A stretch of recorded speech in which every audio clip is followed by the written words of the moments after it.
Bear with, guys, if you can hear me.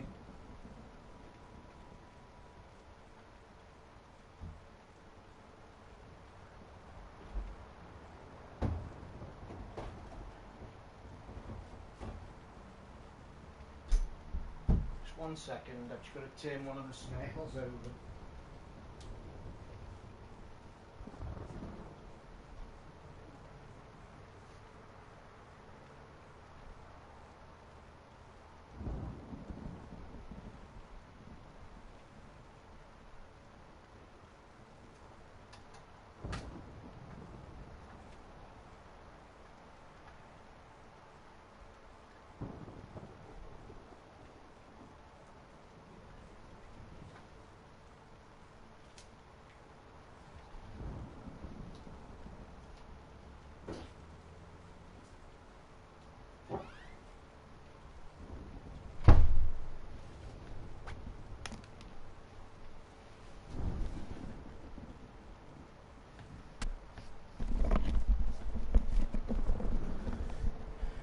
Hi guys, let me know if you can hear me and everything's fine, all sorted. Whew. I've got a feeling, you'll obviously remind me in the room, but I've got a feeling that stream of the VR I've just done probably stopped. I think I might be having a few problems tonight with the streaming. Actually, it's been on and off when I've tried to set it up, so. And it looks like not many in the room either, which then again, who's going to be sat in watching the TV tonight on a gorgeous night like this?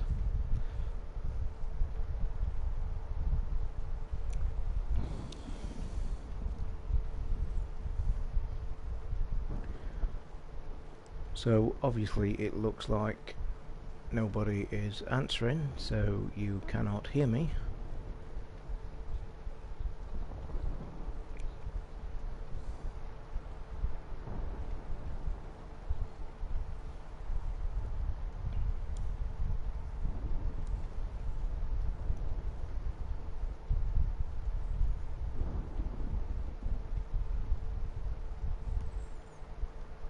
Can you hear me, guys? Can you hear me okay? Can somebody just comment, is everything fine?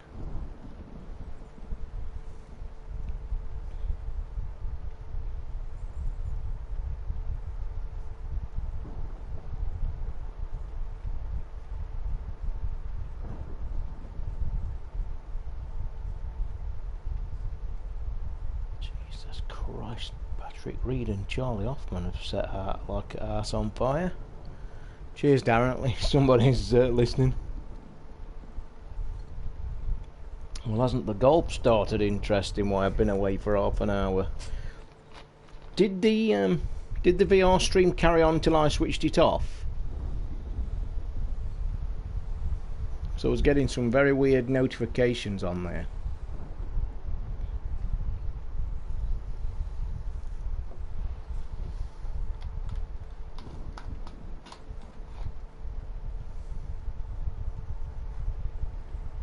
Obviously, before anybody makes a comment, I've got the fan on, and to be honest, I ain't bothered if it is making a noise in the background.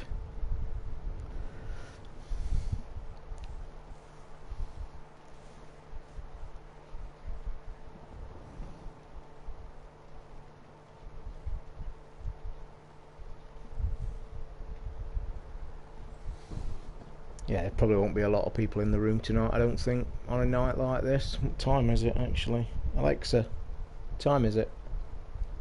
The time is 9:05 p.m. Alright.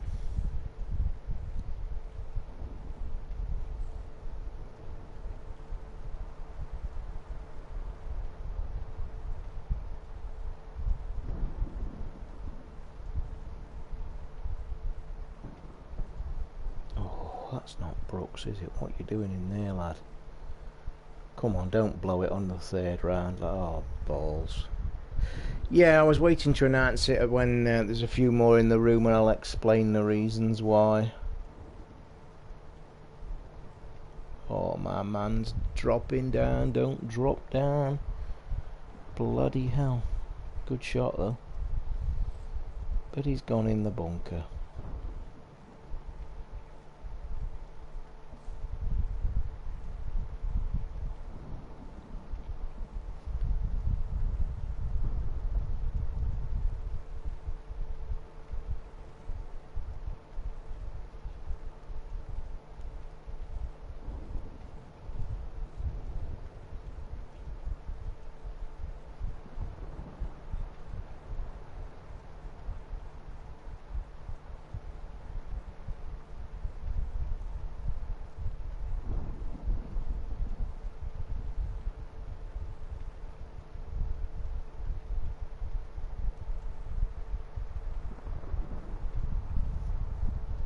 Yeah, it looks like there's only going to be a few in. Yeah, just to explain then to a few in the room, the show for tomorrow has been cancelled. I cancelled it about an hour ago, and I'm obviously getting messages from people asking why. Obviously, we only did the E3 special in the midweek on the Wednesday, so obviously if you've not downloaded and listened to that yet, that's up there on the server. So the reason I've cancelled the show is about an hour ago. Well, first of all, start at the beginning. I talked to Ricky this morning. I think he's been out all day, but I got a few messages off Ricky this morning, and then we got to discussing the show about dinner time, and then he let me know, because I always say at the end, are we all okay for tomorrow? And I sent Steve a message, 7 o'clock tomorrow. I'd not heard from Hayden at that point, so I didn't send him a message yet. So then around lunchtime, Ricky comes back and says, I'm more than likely going to be late again because of family commitments. So I said, right, okay. I'd already let Steve know 7 o'clock tomorrow. So then about an hour ago, Hayden lets me know on Twitter that he came on and just said, I've got tonsillitis right now and I've got hay fever, and if I'm like that tomorrow I probably won't be able to make it. So I just thought, fuck it, there's no point. We'd only done a show 4 days ago. Ricky weren't going to turn up till about 7:30, 7:45. I wasn't sure if Steve was on call, to be fair. I don't think he is. But then Hayden was saying he was ill. I just thought, fuck it, because the point of this Sunday show was purely really to stem around Hayden coming on and giving his views of E3 because he missed midweek, and then obviously we'd only done one 4 days ago, and then with Ricky going to be late anyway, I just thought there's no point, because most of the stuff we'll be covering will still be the end and the dregs of E3. We'll be getting Aiden's views, we'll be talking about Ubisoft, and probably not much else, because I don't think, to be fair, none of the others have played many games this week either. There's only me, I think, that's been playing some games on the stream.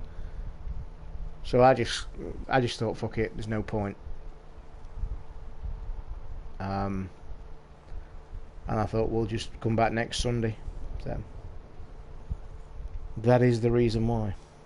And I'll no doubt repeat myself about 3 times later on in the evening if I stay on here. I don't even know I'm staying on here, actually, to be honest.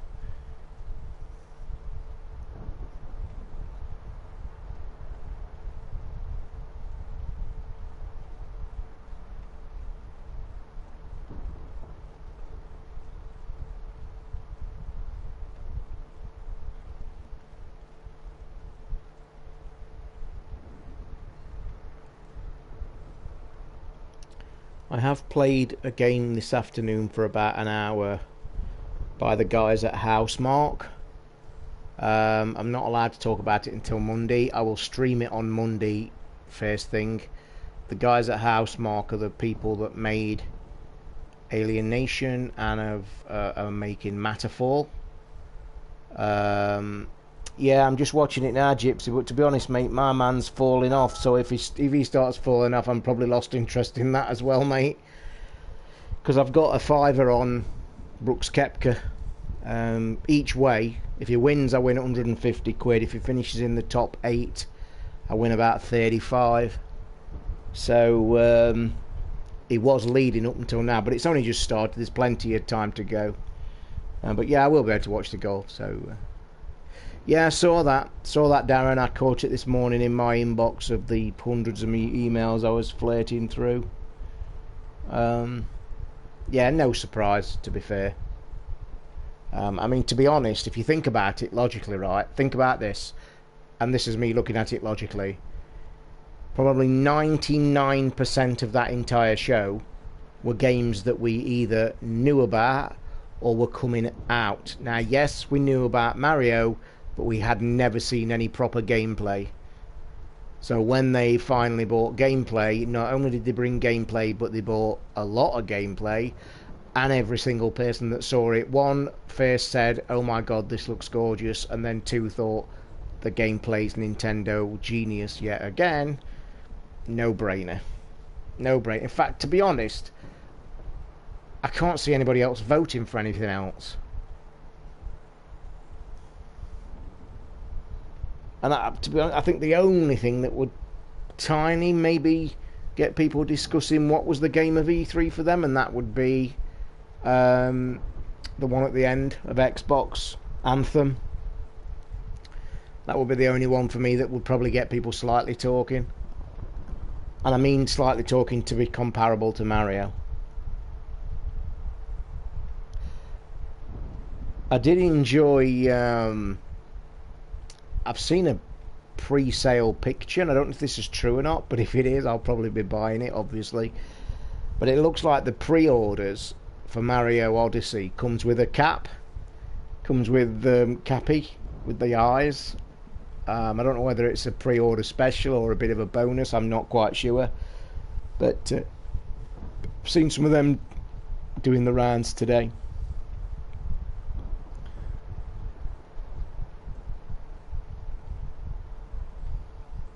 But I hope, well, I say I hope. Mario, I think, is just can't wait to play that. I mean, it was back in the day, I don't know how you guys played it, but I've got to say, Darren, I'll be buying that on day one, mate. Mario Rabbids game, without a shadow of a doubt. I like that kind of style gameplay. I've played other games similar to that on Nintendo. Yeah, definitely. And to think that Mario Rabbids comes out on the 29th of August, summer's going to be great. For the first time ever, I think the developers have finally got their fingers out their arses and started to finally get some games out for us. I mean, think about it. Everybody's golf. Mario Rapids, or Rabbids, or whatever you want to call it. Mario Rabbids and golf will literally keep you through the summer. Because I'll tell you why. They're just easy pick up and play games. And that will just take you to the next end of the month. And I'm watching golf now, and Paul Casey has just done an air shot. He's just completely missed the ball in that long grass. So his round is going tits up. I'm just watching this shot, so he's about to play it again. You can't see the ball, the grass is up to his knees. But you know the old saying, don't look and hit it in there, Paul. Oh, he's pissed now, look. He's pissed now. Now it's going across the green, it's going off the green. And yeah, he's not too pleased. Evening, Alan. Evening, Carl. I was just about to actually shut this stream down. I didn't think anybody was going to be around on this silly warm Saturday evening.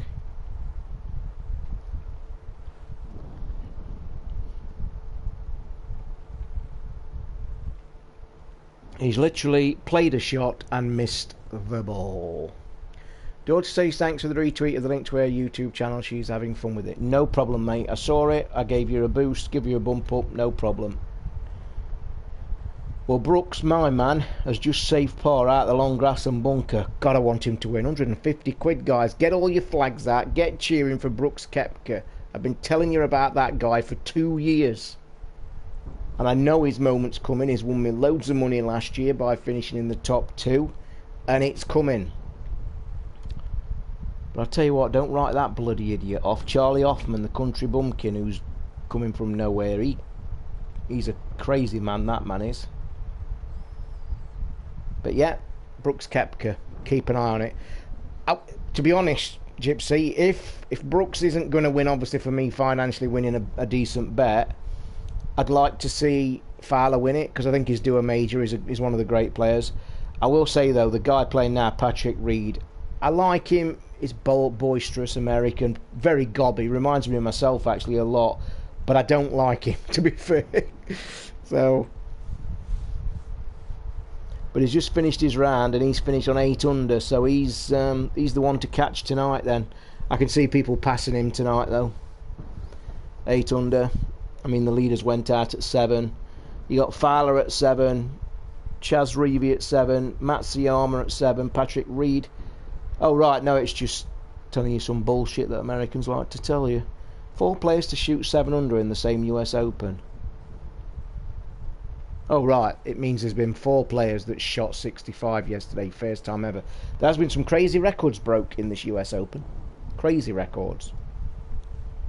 Like yesterday, believe it or not, it's the first time in history of the US Open that the top 3 in the world has missed the cut, ever. Now, anybody that's just part-timers, what you've got to understand about the US Open, it's one of the 4 majors. The US Open is always set up to be the most difficult of the year, and normally on a golf tournament, winnings round can be about 10, 15, even 20 under par, because the players are that good. The US Open have actually had winners in the last 5-10 years that's been over par. Like, I think, not last year, the year before, there was only 2 people finished under par. So what they do, they make it like the hardest and really difficult. And what pisses me off about all these on here, they piss and moan no end on here. Oh, it's too hard, it's too difficult. I lose my shit, I do. I had a bit of a rant yesterday. And you've got the commentators saying, oh, it's good that we're getting some good scores. No, it's not. Bullshit. And then they come and give you another saying, and this saying really pisses me off. Oh, the average man watching this tonight loves to see birdies and 10 under. No, we don't. The average man who's watching this loves it when he sees these fuckers that are earning $2 million to win this, by the way. $2 million the winner gets. The person who finishes last in this tournament will get around 50 grand. Just put that into context. For finishing fucking last. Right? So when they come on and say the average man in the street wants to see birdies and eagles, bullshit. I want to watch these struggle like fuck, because the average golfer struggles every week. They're hitting bogeys, they're hitting balls into the woods and into the fucking water and just topping it and missing the ball and smashing clubs and having a fucking crazy time. They want to see these fuckers do it. I do anyway. I hate seeing a tournament that's like 15 under par, 20 under par, or shot to the green, birdie. It's bullshit. They're playing for $2 million. It ought to be the fucking hardest thing they've ever done. And for that money, they ought to carry their own fucking bags and all. And there's my mini rant over with. But it does. I like to see them struggle. I used to play golf a lot in my younger days, and it's one of the hardest sports in the fucking world to play, ever. One of the hardest sports to play in the world. And when they say things like that, oh, it's too hard. Bollocks, is it too hard? It's $2 million you're getting, for fuck's sake. Charlie Hoffman's just dropped a shot. I want to see everybody dropping shots. Keep dropping fucking shots. Drop. Now Brooks comes up and wins me 150 nicker. And by the way, I did put this bet on my Twitter before the Open started, and I did show you all, here's my bets for the Open. And I don't think a single one of you came back and says, oh, I'll have a bit of that, Toz. But they was there. Oh, what's a cracker? They were up there. I put Brooks Koepka and John Rahm, but Rahm's too temperamental. He's a Spanish bloke, and he missed the cut as well. I think he's going to get in trouble after yesterday as well, because he had a bit of a mardy, didn't he, and threw his club.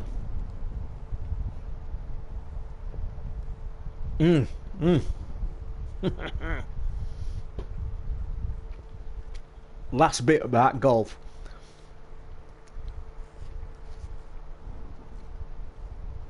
Last bit about golf. There's been a bit of controversy today, and I want your guys' thoughts, and I'll tell you mine. There's been a bit of a spat overnight, apparently. Now, it's all about missing the cut. Now, it's a bit of a backstory, but not much of one. On Thursday, when the Open started, most of the professionals had a bitch and a moan to say the rough was too long. Like, if the ball goes in the rough, normally you can chip it out, you can get forward on a normal golf course. It's just a bit of a pain in the ass. Because, as I said earlier, they make this one the hardest one of the lot. What they've done, it goes fairway, semi-rough, which is 2 inches, anybody can hit out there. But then when you get there, it's like 4 foot fescue grass up to your knees, that if you go in there, you fucking, one, you might even not find it, and two, you'll struggle like fuck to get it out. So on Thursday, all the pros were like, because don't forget, the pros turn up on Monday and have practice rounds, they're allowed to. So on Tuesday, Wednesday, Thursday, they're all bitching and moaning, it's too fucking hard, it's too hard, it's too hard. So Rory does his press conference, Rory McIlroy. Now, I will straight on the bat, I'm not a Rory fan. Just something I don't like about him. But I want to bring you this in for this controversy overnight, because I want your guys' views, because when I heard this, you can imagine what I said. But I'll just give you the tiny backstory, it's a fun chat. So all the fuckers have pissed and moaned, it's too hard. Rory gets his press conference on Wednesday, and he says, a bit sarcastically, a bit dry, but I'll say this, he was 100% fucking spot on what he said. Everybody else has pissed and moaned, but Rory sat there and he says this. And don't forget he's saying this with a bit of a dry sarcasm, but he's spot on. He said, guys, he says, the fairways are 60 yards wide. 60 yards wide. He says, then you've got 10 yards of semi. He says, then you've got the rough that everybody's complaining about. And he said, guys, if us professionals here this week can't hit a 60-yard gap, we ought to be going home. And I thought, you know what? He's fucking bang on. And he's right. And the other thing is, what most of these things, and you guys that maybe watch golf part-time, and I want you to put this into perspective. How many times have you heard a professional hit a ball on telly, and then it's going wrong, and he shouts, get in the bunker, get in the bunker? Because these professionals are that good, getting in the bunker is dead easy to get out of for them. For me and you, we're whacking about with a fucking spade like for a week. But when they make an error, they're going, get in the bunker, get in the bunker. Because they know it's easy to get out of. So when Rory said that, he had a point. We've got 60 yards to play with. If we can't hit that fucker, it's time to go home. So fast forward to last night, and he misses the cut. Plays like a prick, finishes 7 over or 5 over, I think, and misses the cut. So overnight, and this is where I have a problem with this, and I don't care for him, like I said. He's a good golfer, but he's not... he's a good golfer, but he's not a fucking great golfer. The echelons are the top. He's a good golfer. He misses too many, he plays like a twat too often, but that's just my views. So get this. So overnight, one of the old stalwarts of golf, Steve Stricker, he's won one major in his day. He's close to getting to retirement, but he's been a great player over the years. He's even been a coach for Tiger, for putting, so he knows what he's talking about. He's no twat. So overnight on social media, as we all love it, and Steve Stricker is very well known to be a bit gobby. Well, no, I'll rephrase that. He's not gobby, but he'll tell you what it is. He's like me, mate. If you've got something to say, he'll fucking say it. And this is Steve Stricker. He don't keep it to himself. So apparently there's been an absolute fucking right-oo-ah overnight between Steve Stricker and Rory. And I want your guys' views. So Steve Stricker overnight, after Rory misses the cut, and I think Rory made a bit of a comment saying it was a bit tough this week.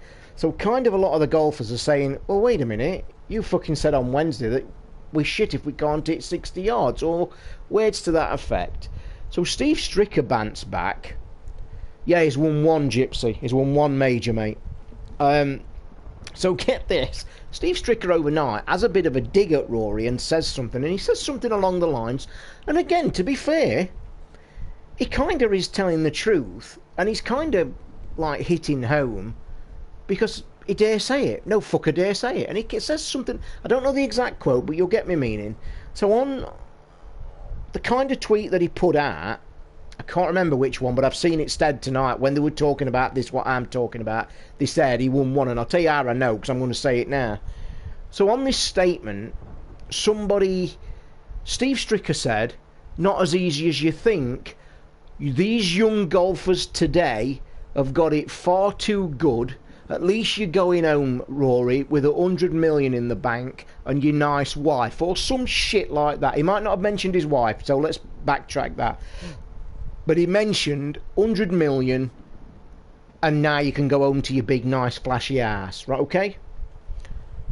Now, normally, and I would say this, if I was in Rory's shoes, I wouldn't probably have said a word, or I might have just had a little bit of a sarky comment. I wouldn't have said what he said, and what he said I think's really bad. And his exact quote was back, "You stick to your one major, Steve, I'll have my 4. Okay? But at the end of that tagline, he put something, oh, and by the way, it's over 200 million, not 100. And I, personally, one, I probably wouldn't have commented, or I'd have had a dig about the winning, because it's all about winning. Everybody looks back in life at all your winnings. If you've won something, you'll always be known as a great player in any sport that you do. If you've won fuck all, you'll just go into the echelons of always being that guy who was good. It's what's on your fucking trophy shelf at home that counts. So Rory saying that, I didn't like. I fucking absolutely didn't like what... I get having a dig about majors. He's won them. Okay? Rory's won 4. Steve's won 1. Steve's nearly retired. Rory's only in his early 20s. But mentioning the money and mentioning, like, it's not 100 million in the bank, it's over 200 million, that, to me, fucking stinks. And I'll tell you why I think it stinks. 1, it screams of being a big-headed bastard. 2, it sets a very poor look for the average man in the street. The average man in the street waking his bollocks off, and Rory's here giving it a bit of lip and saying, oh no, it's not 100 million I've got, it's 200 million. And I kind of don't like that. I didn't like it at all. Now, here's the big surprise, because this is another fucking complaint I've got. Sky Sports lick my arse Rory McIlroy, or should I call them Sky lick my arse Rory McIlroy Sports, because I actually turned their commentary off. I've got the golf on now and it's muted. I cannot fucking stand Sky Sports commentary on golf, because 1, they don't know what they're fucking talking about half the time, and 2, they're so far up Rory's arse, it's laughable. And when he's on the telly, I like to watch golf for the 150 players that are taking part. Few favourites that I've got. Sky just constantly follow Rory McIlroy, whether he's missing, like yesterday. Playing shit, still got him on the telly all the time. Comes on this morning when he's missed the cut 5 over and he's sat at fucking home bragging about his 200 fucking million quid he's got. They're still trying to make an excuse for him. Oh, he played okay, but he just didn't do it this week. No. Fuck off. He's finished 5 over par. The leaders are on 7. That's 12 shot difference. He's back at home. He's got fuck all. Don't make excuses. He played shit. End of story. But no, they're up his arse. Just Rory McIlroy having a bit of fucking Twitter. You know, our social media is awesome overnight, but people like him. It's Steve Elkington, sorry, Gypsy, that's it, mate. I do apologise.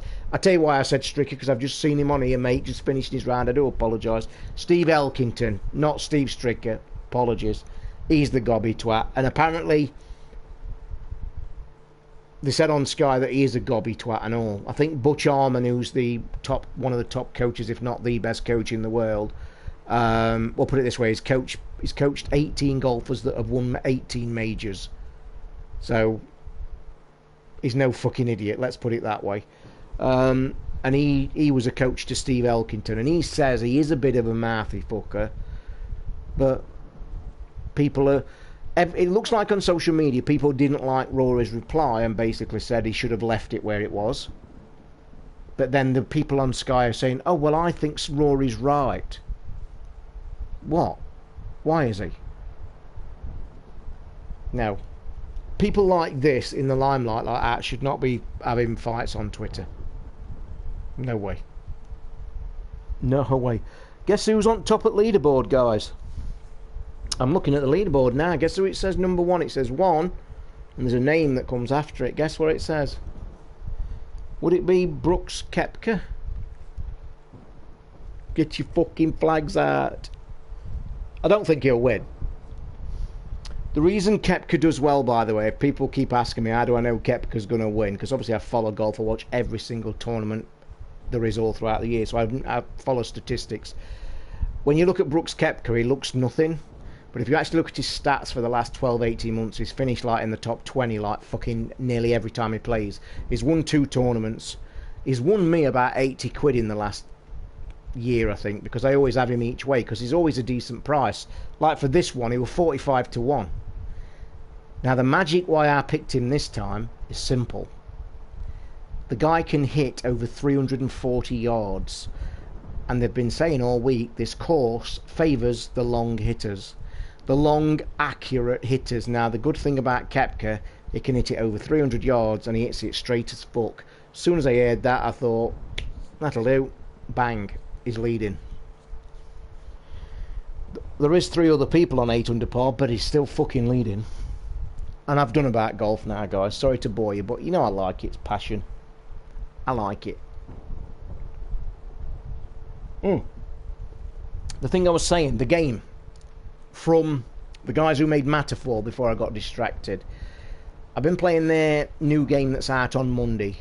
I will be able to stream it on Monday. Let me just drop to the desktop to have a look. Nex Machina, or Machina, however you want to fucking spout it. That is the game I played an hour this afternoon. It's from the guys who made Alien Nation. Awesome game. And then they were also making Metaphor. A lot of people are fancying Metaphor. They really... Rory's a prick, if you want my honest opinion, but by the by. So this new game, I can't talk about it because I'm under NDA, but let me just tell you, I will be streaming it Monday, and it's great so far. Played about an hour, and I actually played it without no sound on, which I'd probably will be great. I will say this: very Alien Nation controls. That's all I'm going to say, and that's it. But I will also say I like it. Fast pace, looks phenomenal. So keep an eye out for that. I don't know how much it is. We're allowed to show it on Monday, so my guess is if we're allowed to stream it and show it on Monday, it's probably out on Tuesday in America and out Friday or Wednesday in this country. Excuse me. I'm drinking fizzy tonic water. So yeah, keep an eye out for that one, guys. It's good. Housemarque are really a good developer at the minute. So yeah. Is it looking like a storm, or is it just getting to that moment of the evening? By the way, that hammock I bought for my fish, I can't, honestly, that fish has been on that hammock since I put it in yesterday morning. That fish has actually been lying on that hammock leaf, as it fucking is, 90% of the day, and it's on it now. What are the people thinking of the PS Plus games this month? Which are they? I can't remember, to be fair. Oh, it's, do you mean State of Decay 2?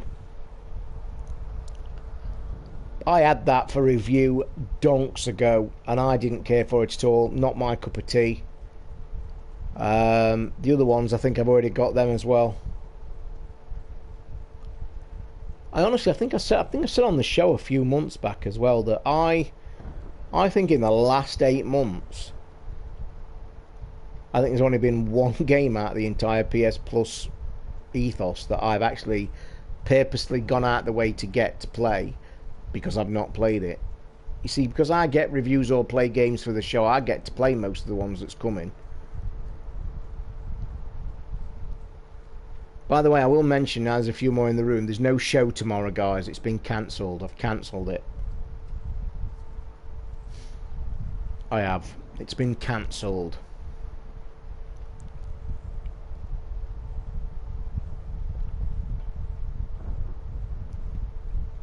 Roll, you twat. Oh, that's a great shot, Brooks. Look at me, man. Stop, stop, stop, stop, stop, stop, stop, stop, stop. Fucking stop. These greens are getting faster. I did explain it earlier, Jason, but I'll give a quick recap. I said at the front. I bet I have to say this 3 times. Okay, there's a few want to know. Quick recap. Save you going listening to the stream. It started this dinner chatting to. It was all planning to do tomorrow's show, obviously, to round off E3 with Ubisoft and Hayden's views, because we've not had him on the show for E3. So I was talking to Ricky a couple of times. He's been out on the day. He's been out all day. So around lunchtime, he messages me to say he's going to be late again because of family issues as usual, and start the show without me. So I knew that he was going to be late. That was at the back of my mind. Steve, I'm not sure if he's on call. I don't think he is, but I mentioned to him it's 7 o'clock as usual, and he said okay, so that was okay. And about an hour and a half ago now, this evening, just before I came on here, Hayden tweeted me to say, sorry, I've got tonsillitis, I've got hay fever. If I'm like that tomorrow, I won't be able to come on. So I literally said to Hayden, I says, mate, don't worry, I'm cancelling it. There's no point. Because obviously, Ricky's not going to be there till 7:30, 7:45. Hayden's either going to be badly or in a bad way. And I just thought, fuck it. For the simple reason, the main point of it was to discuss Hayden's E3 and the last Ubisoft, so I just couldn't be fucking bothered. So I'm sorry. But it will be back next Sunday.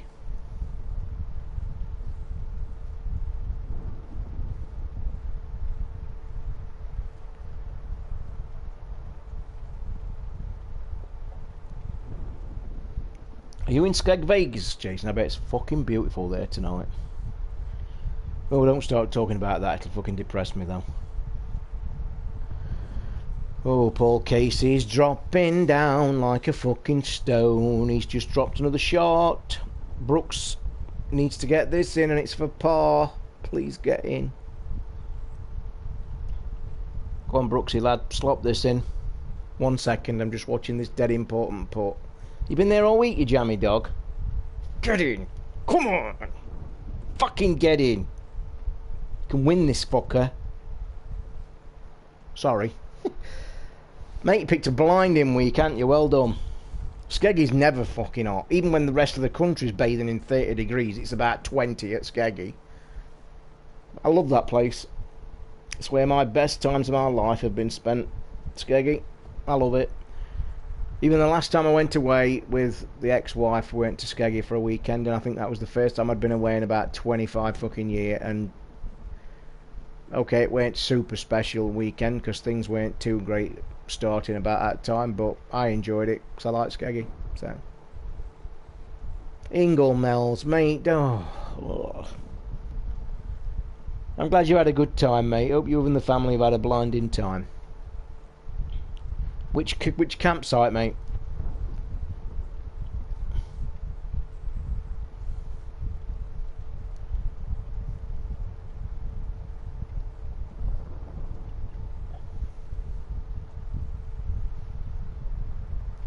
Who the fuck wears pink trousers?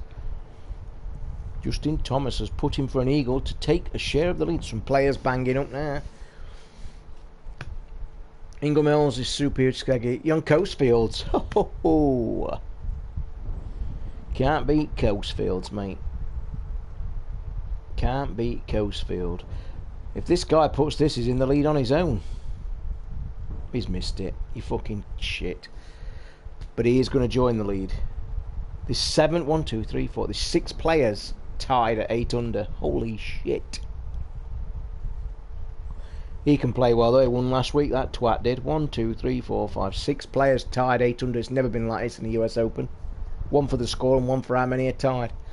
Yeah, I looked on Coastfields. We used to go on Sealands, and I think we went on Sealands for about fucking... Went on Sealands for about 10 fucking... Wasted another 90 quid on another... On what? On what? On what? Another world? What? You mean... What's another... You mean the video game? Is it a video game? Or you mean a... Oh, another sword! Fucking hell, I've got... Sorry, mate. Ignore me. I'm tired and it's the fucking chat, innit? It cuts a letter off. This stupid chat, by the way, and if you sometimes see me struggling, Yeah, if you see me struggling, like then, I'll give you an example. On my chat, and I know it don't happen to you guys, on mine, the words go, wasted another 90 quid buying another S, next line, word, lol. So for me, I'm not seeing the word sword. So what it should do, it should just fucking do what all other things do. Bad programming. Yeah, mate, I think me and the ex-missus had a big fallout last time we went because I wanted a mini crossbow from that shop and she won't let me fucking buy one. Probably a good job, actually, how it turned out. Yeah, I like them, but they're the favourite shops I go in when I go to Skeg Vegas nowadays anyway. It used to be arcades when you were younger. You were in arcades all day, and I don't mean arcades to play video games either. I was never a video games player. I was a slotter. I was a slot machiner. And my bingo. Used to love my bingo later on in my teenage years. Used to love it. Which replica sword have you bought, by the way? Just asking. Obviously, if you bought a replica, it's going to be tied into something. Some cracking stuff in there, though. But I've got to say, I once asked them to, can I have a look at it and get one out? And the one I was looking at, I can't remember which one I was looking at. I think I was watching one that was from Warcraft, because I remember it back in the day, and I was going to put it on my wall at home above my computer. But when they got it out, I just thought it was fucking very cheap and well, I say very cheap and flimsy. To me, it was about fucking 90 quid. And I just thought they weren't worth it. Spent a lot in the arcades again. That damn Time Crisis oh, is that still there? I would play that. And I'll tell you this much for free. If there's a point blank machine in there, I think I actually would travel there to go and play the fucking thing. And that's no word of a lie either, because it's only it's an hour and 25 minutes from here in a car to Skeg Vegas for me. But yeah, God, if they'd got point blank, I'd be there. I'd love it. Wonder how much a point blank arcade cabinet is if they exist. God, I'd love to find one. Fucking hell. Not that I could have one, but point blank arcade machine, Jesus Christ, that'd be a mega.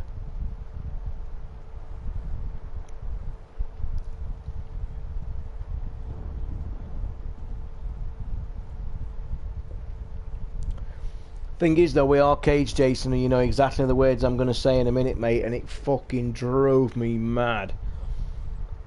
And I can't understand how these have took off, but they just have, and you know what I'm going to say. It's the fucking plushie machines. The claw machines. Fucking hell. They're everywhere. In fact, if Americans came over here for a holiday, which they never fucking would, who in the right mind would, but if Americans came to our place like Skeggy Vegas and went into the arcades, or just walked around the town, they'd actually think that our fucking our thing would be plushie machines. You know, like if you go in Vegas, there's machines in the airport at Vegas.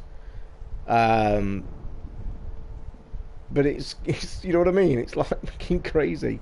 This is the PS Pro Mars Spy or whatever the tag is. Apologies. But I've still got the VR connected through it, so it's not in HDR or 4K. Because I couldn't be arsed unplugging all the wires. So I've just streamed a bit of VR stuff, so it's just basic screen on the Pro because I couldn't be asked to move the fucking cables. Fowler's back up to the lead. That's 7 people. 7 people in the lead.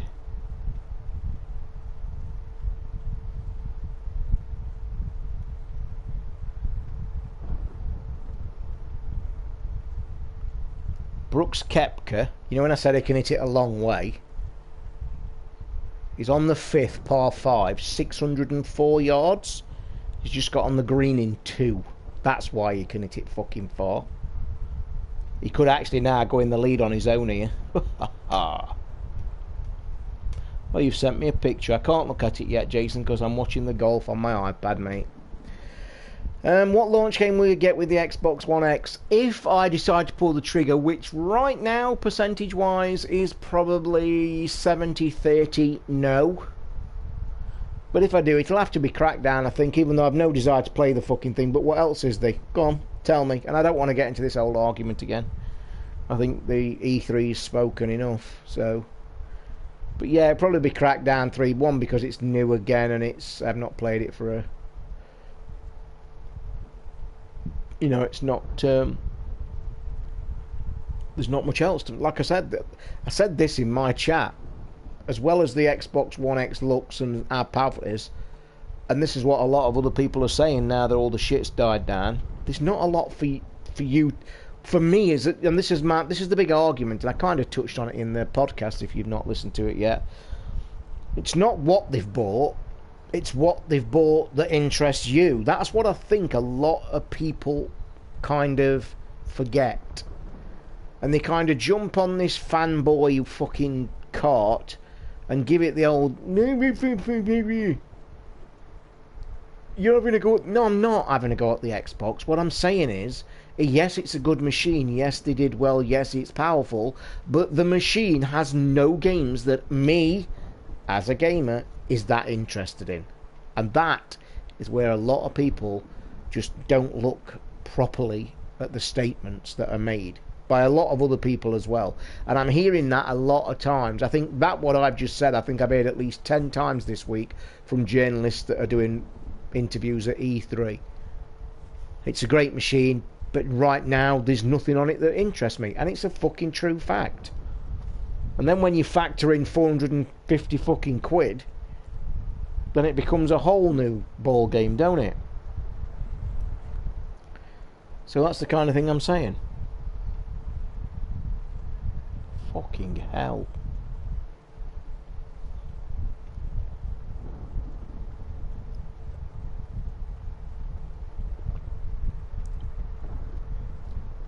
Do you know, I've not had anything to eat today and I'm fucking starving.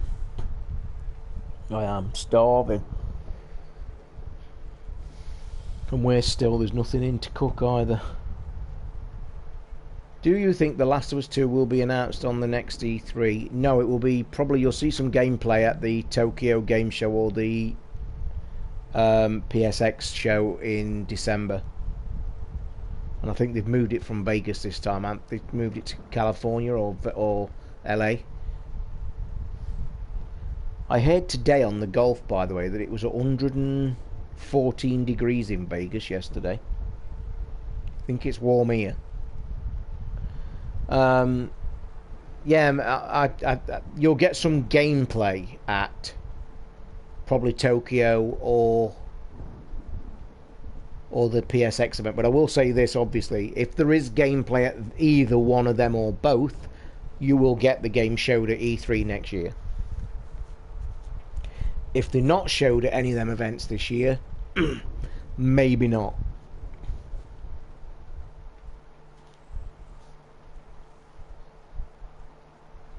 .240-yard par 3. Holy fuck. By the way, there's a 676-yard hole on this course, which I know if you're not a golf fan means fuck all to you, but to golfers it's crazy. 676 yards. Fucking mad.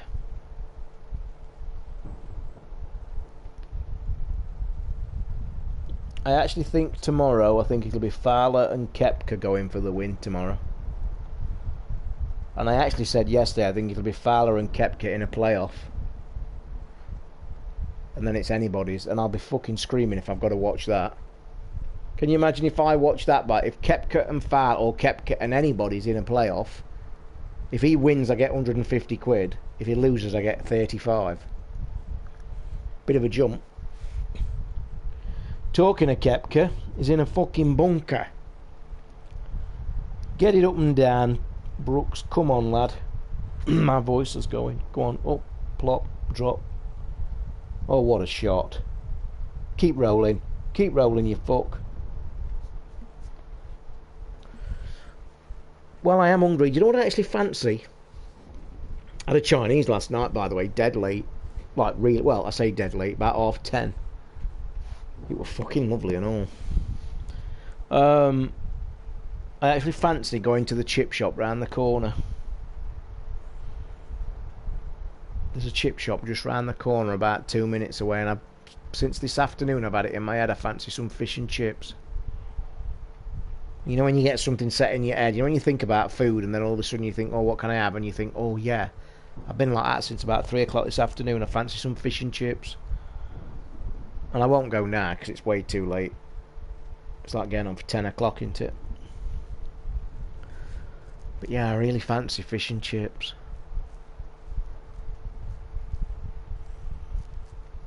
By the way, bit of an announcement. I'm going to let this out the bag. And this is a really, like, massively premature thing I'm going to say, but it's looking it could happen. I had a Cranky Gamer visitor.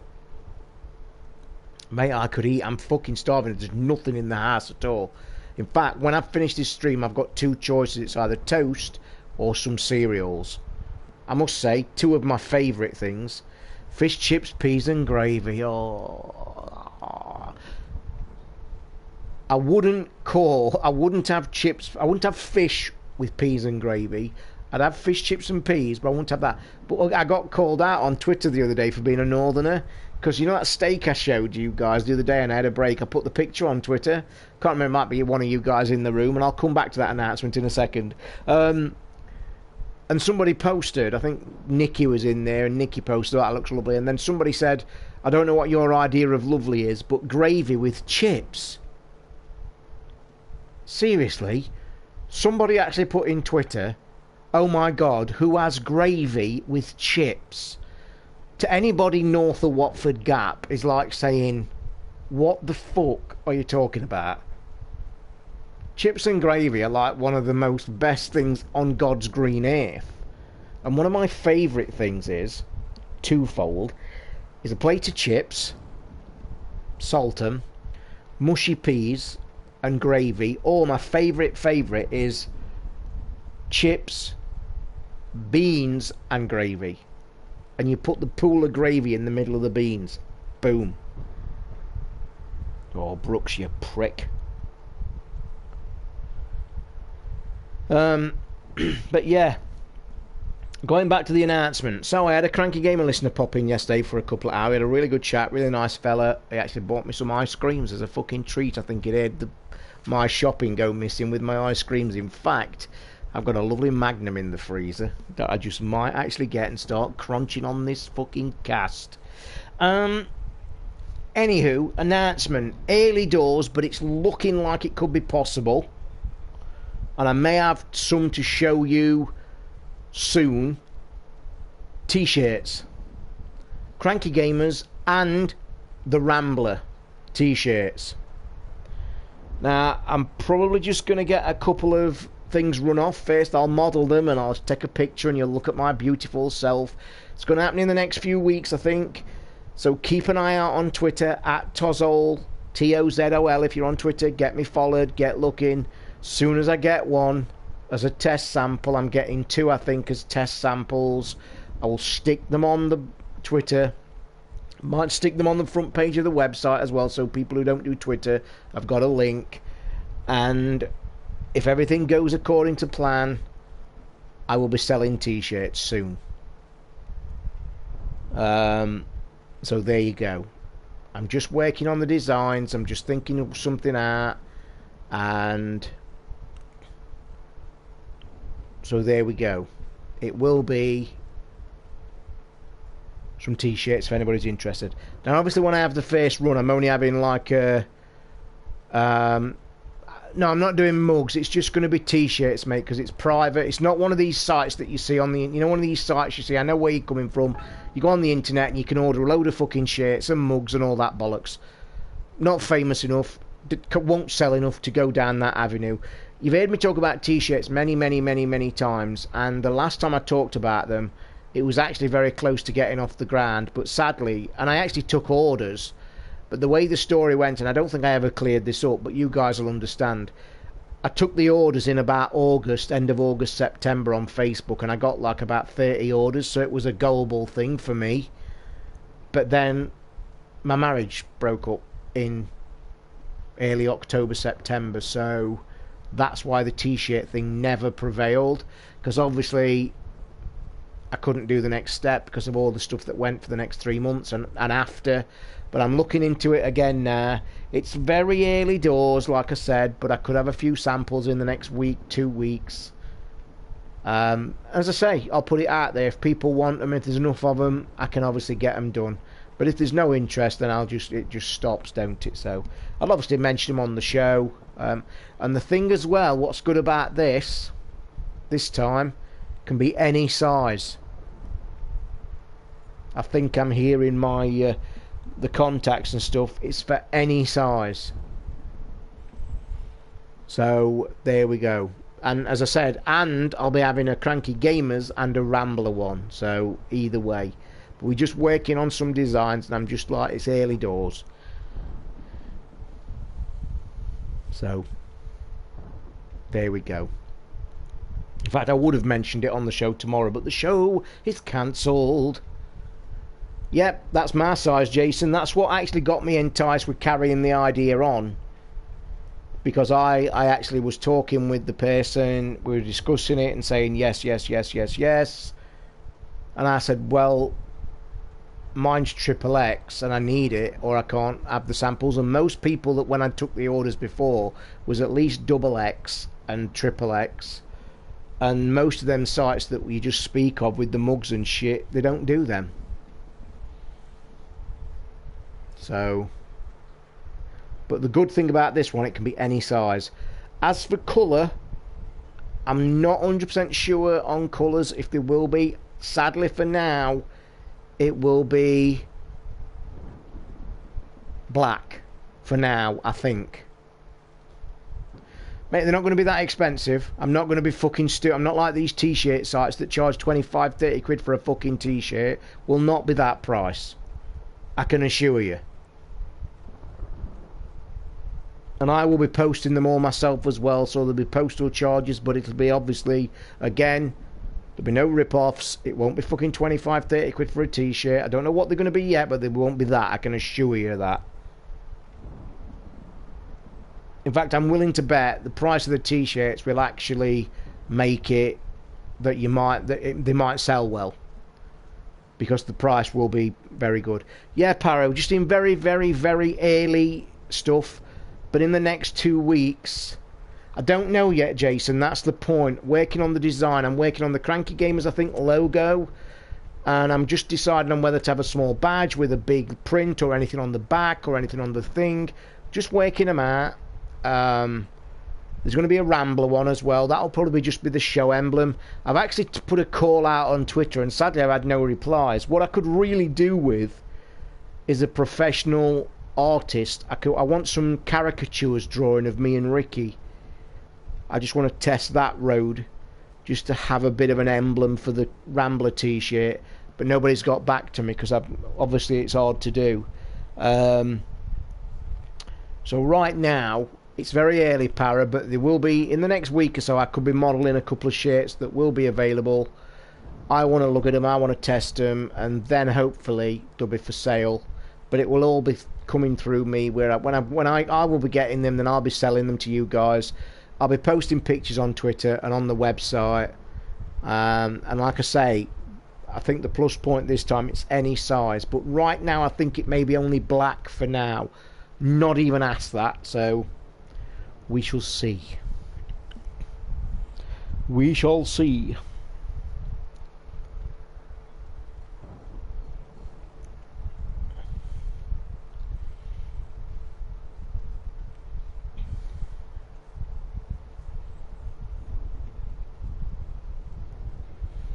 A bit of light on. Alexa, bedroom 50%. Okay. And we have light.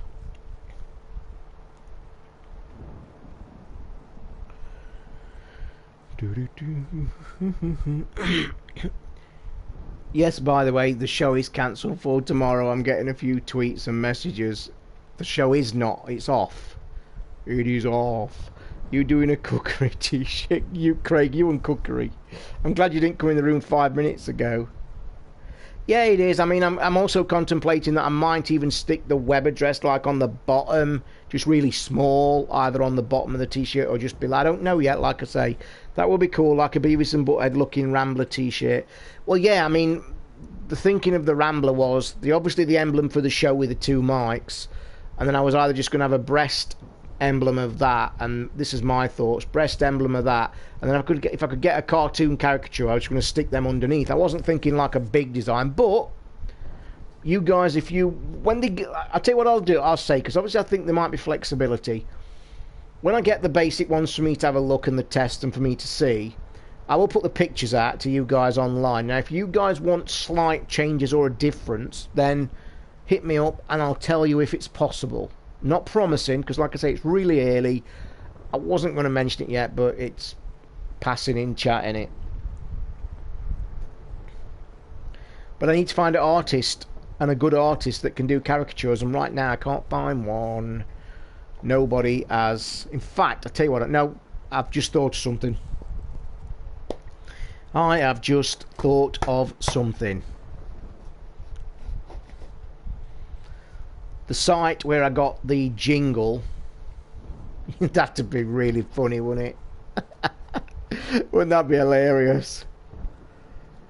Like you could have like two designs. You could have like me on one side and him on the other, and you could have like my trophies with platinums on it and stuff and all my things. And then Ricky, instead of that, you could just have names of games. Just go dot dot dot dot dot dot. Then right at the end, just go dot dot dot dot dot. Unfinished. They're not going to be expensive, Griffey. They're not going to be expensive. Just had that chat. If you mean the shirts, I'm not going to charge 25, 30 quid for t-shirts. They're coming off my own idea, my own back, all my doing. They will not be that price, believe me. Because I assure you, the times I've wanted to buy merchandise and shit offline, and I've seen the prices for 25, 30 quid t-shirts and gone, you can fuck that. They're not going to be that. I can assure you. Because you make no valid, like I've just said, I'm going to do a few tester runs and stuff. If nobody orders them and sells them, then it stops dead, stone dead. And I'm certainly not daft enough to charge silly money for t-shirts that don't sell. Because then I'm out of pocket.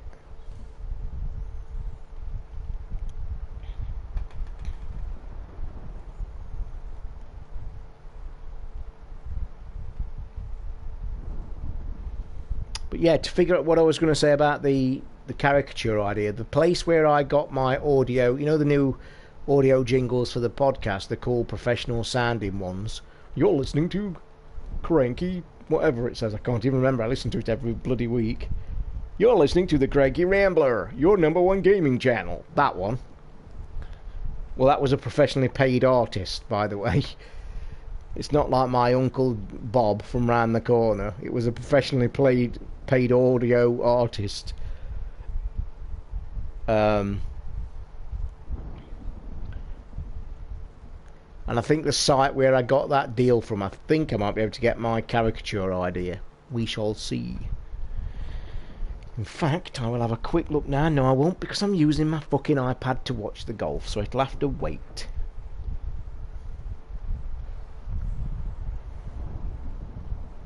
I need some food, I'm starving.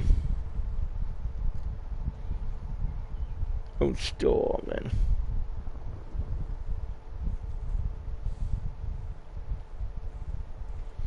What are you guys playing at the minute anyway? Oh, I'll tell you what game I've got to play, and fucking Alan's just reminded me. Tell you what, I might stream tomorrow, boys. Because I might stream tomorrow because there's no show, so keep an eye out. No show, but we'll have a Rambler and a chat and a Cranky chat on here tomorrow night. And I'll tell you what I'm going to stick in. Pray. Pray. Ha ha ha. I might stick in Pray. That'll probably last about 20 minutes. So you guys are playing FIFA, you're playing Total War, Warhammer, Christ Almighty, and Fallout 4. I must admit, I really want... I'm going to be playing... I think I'm going to be playing that Next Machina for the next few days, actually. Yes, and everybody else should be starting Life is Strange ready for the second one as well. Definitely. Definitely. Tekken. What's that playing like, Gypsy? I've got to say, not a fighting fan. By the way, Mark, I am talking about FIFA The Journey. I have watched a couple more E3 videos, as if I've not seen enough all fucking ready. I always mention these guys, by the way.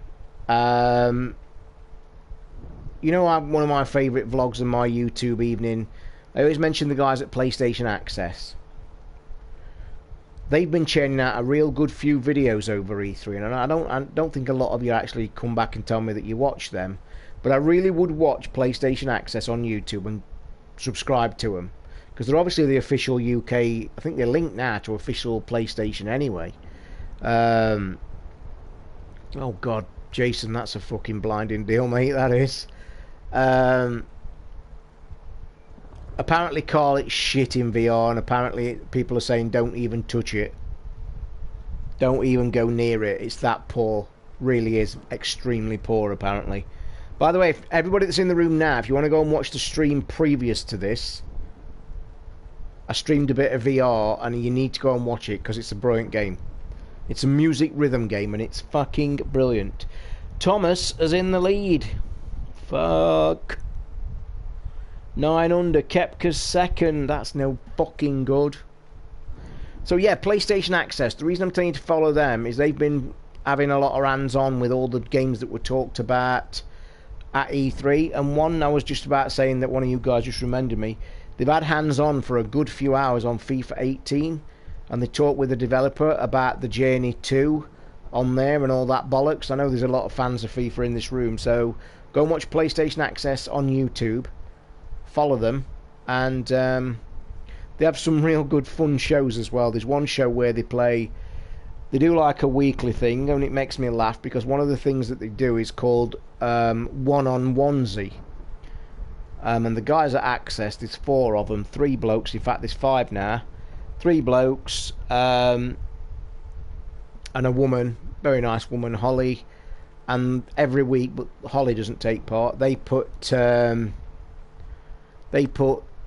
have a talk show on video for about half an hour, read the letters out, 'cause they're a big site, massive site, fucking thousands, and then they do a one-on-onesie where the 2 guys talking play a game on the video for about 10 minutes. It's always a quick fire paced game. Whoever loses has to wear a orange onesie for the rest of the show. And last week I actually tweeted to the guys, because I watched one last week just prior to E3 that had me in actual tears, crying. Proper crying, because it's just fun to watch. It's 2 guys that are having some great banter, and the fact that whoever loses wears the onesie is just funny to me. And I tweeted to the guys after, and they tweeted back to me, and I've asked them to give us a plug on their show. I doubt they will, obviously. But I was crying, and it was a point, I can't remember what they were playing. I think they were doing, there was a game that was a kind of futuristic brick art, you know, like a brick art with, you know, bats and bricks. Oh no, it wasn't. Was it that one? Yeah, it was kind of a brick art, but you was playing co-op against each other, versus, and the bat was on one side here, and the bat was on one side here. But it played like the old-fashioned, you know, the bat and you know, across the screen. But it played like that down here. So the ball come down and bounced up and then over and over. But it was bouncing off the walls and shit. And there was power-ups coming. So when you hit a power-up, like the bat shrunk or the fucking bat got bigger or whatever, one of the power-ups was super speed. Whenever there was a power-up of super speed, fucking hell, somebody let goals in. If you let it past your bat, you lost a goal. And they played best of 3 first to 10. I won't spoil the ending, but you need to watch it, because the ending, they do a super slow-mo and one of the guys is screaming his head off, and the whole video was just fucking hilarious, but the ending sealed it. And like I said, I was in tears, fucking crying, and I went and messaged them, and they messaged me back straight away, and I was just in tears. Good little program, worth watching. And the reason I'm saying that is from E3, they've got the hands on virtually every game. And they're British, so it's like kind of support for the British PlayStation Brigade. So they do some good videos. They do some that I'm not interested in. They do a lot of this 7 videos, whatever, 7 best bosses, or I'm not too keen on that. PlayStation Access, I love it. I really do. And I think they kind of link to the UK PlayStation official site now as well. But I look out for them every week, I do. They're really funny. But I'll say this, guys, as well about the E3 coverage. If you've not seen much, just jump on YouTube. It's fucking everywhere. Everywhere now. IGN, GameSpot, live shows and all this. Hungry, you should have a Toz Butty Crisps and banana. I haven't got any fucking bananas. Ooh, I could just eat that now. Plain Walker's Crisps with banana sandwich. Yes, I could eat that. Very true. Tell you what I could do when I finish the stream, and I don't want to leave it too late. I could go and get a plate of chips, bang a boatload of salt on them, get a couple of slices of bread, and make myself some chip butties while I watch the end of the golf. Oh my god, Paul Casey's 4 under. What the fuck's happened to him? He's playing like a dick now. Oh, that's a shame. Hula hoops. I have got the best hula hoops in the fucking world in my cupboard. Hula hoop puffs. We all know that beef hula hoops are the best hula hoop in the world, if not the best crisp in the world. If you've not tried them, get them and be prepared to be things.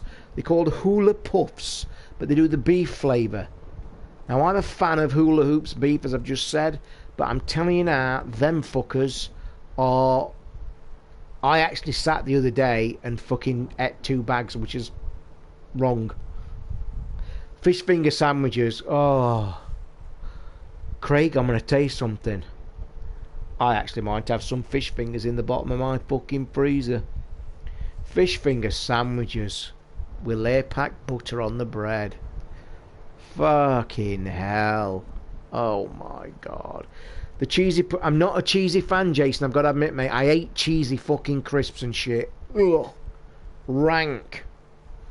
Ranky doodle dandy. Blech. And the cheesy puffs are better than beef. I will say this, though. If you mean Wotsits, cheesy Wotsits, I can eat them till my fingers permanently go orange. They're another god crisp. But if they're the puffs, hula hoopy ones, but in a cheese flavour, rank. I tell you what I did have last week, because they'd fucking run out of beef ones. I had the puffs, but plain. Now, I like plain hula hoops. I think hula hoops is a really nice crisp, but I always go for beef flavour. Plain hula hoops are quite fine. They go nice squashed on bread. But for some reason, the puff hula hoop plain flavour wasn't the same niceness as the beef puffs. Poofs.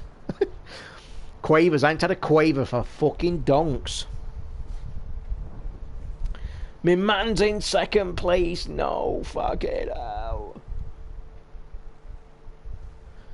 But cheesy Wotsits are god, you know. I ain't had them for a while. I have got I treat myself to Walkers occasionally, but you need a fucking mortgage to buy them, don't you? You know how much they are. Fucking Jesus. When they're on offer, I have cheese and onion or plain Walkers. All the other shit's no point. Blech. But plain Walker's crisps, I could sit and eat the whole bag. Scampi knickknacks. God, I don't see them around. I'll tell you what one of my favourite snacks was. Can you remember the Scampi? Oh, what were they called? You might not have them where you are. Always in a pub. Could never buy the fuckers in a supermarket. There was always behind the bar. You know them kind of things behind a bar? When you're 3 parts pissed on a night and you get in a pint and you go, I'll have a bag of them, mate, please. And he pulls them off and they're about that fucking big. About that big, but they cost about £4. Them kind of things, yeah? Can you remember what they were called? Scampi? They were like bricks, but puff bricks. What are they called? Fuck. Somebody's going to say it. Monster Munch is the foulest invention on planet Earth. Fucking, what's them things in a pub, guys? They're in a green bag. They still sell them now. They're only about that big, the bag. They're not scampi fries. The other fucking thing they're called. They're like a brick, aren't they? It's great talking about food. Walkers. God, if I worked at Walkers, I'd be fucking bringing crisps home. But did you get free crisps, Jason? Just answer me that. I'd like to know. I've been to the factory with my brother because he's a lorry driver and he used to go to Walkers. I've been there. And I'll tell you something else that I have had recently. Well, I say recently, it's a good fucking few months. Remember the old white bag, blue bag of salt? Salt your own crisps, that bollocks. They're nice. Are they called scampi fries, Carl? But they look like square little pillars. They're not flat, they look like pillars. Like mini tiny little baby pillars.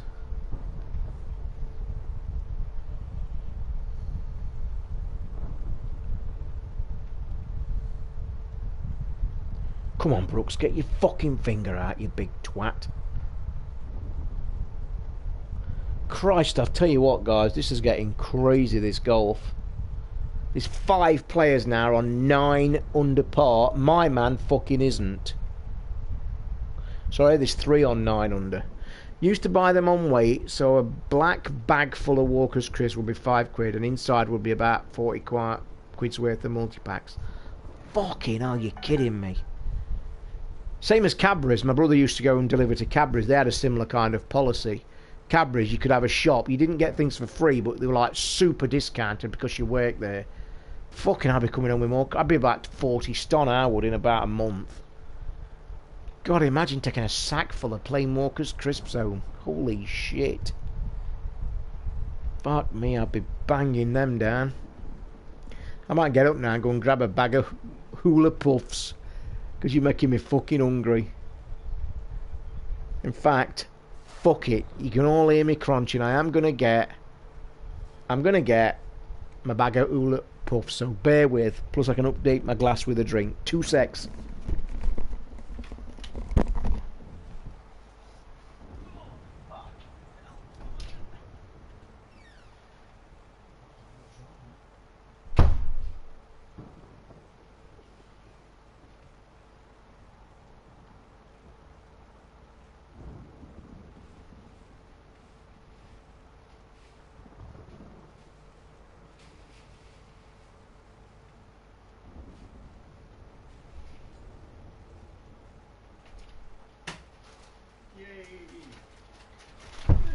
Rattles in the bags. I'm stood here, guys. My fucking shorts are falling down round my arms. Here we go. My mum used to work for Fox's and would come home with cakes and Rocky bars. Do you remember Fox's fucking creams? Oh. Anywho, I've even bought a bag of Walker's cheese and onion just in case I find them. Walkers, because Walkers make crisps like 4 months before the sell-by date, I used to eat new crisps before they even got released. Oh, wow. And then the pièce de résistance, full of puffs. Now, I am going to put the microphone away from my mouth as far as I can. If it's loud, tell me. I'll mute till I eat them.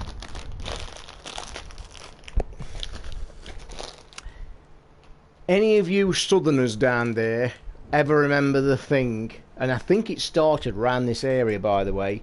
This was massive when I was in the pubs. Can you remember hedgehog flavoured crisps? They was made by a bloke in his shed. And apparently I think it made him a fucking millionaire as well. And it was all over the fucking news, all over the country. And it was hedgehog flavoured crisps. There was in like a grey bag with black writing. Holy fuck. Yeah, I've seen how they make it. I've seen the factory where it's in like a... it gets pressurised through like... Just looks like how they're making pasta. Seen it, and they've wallow it through this machine. I've seen it a few weeks ago, actually. Hedgehog flavour crisps. If you don't believe me, Google it and have a look. I don't think you can get them now, but they were massive in the day. Anywho, sorry for the crunching, but fuck, these are the god of it all. Should I put my microphone up?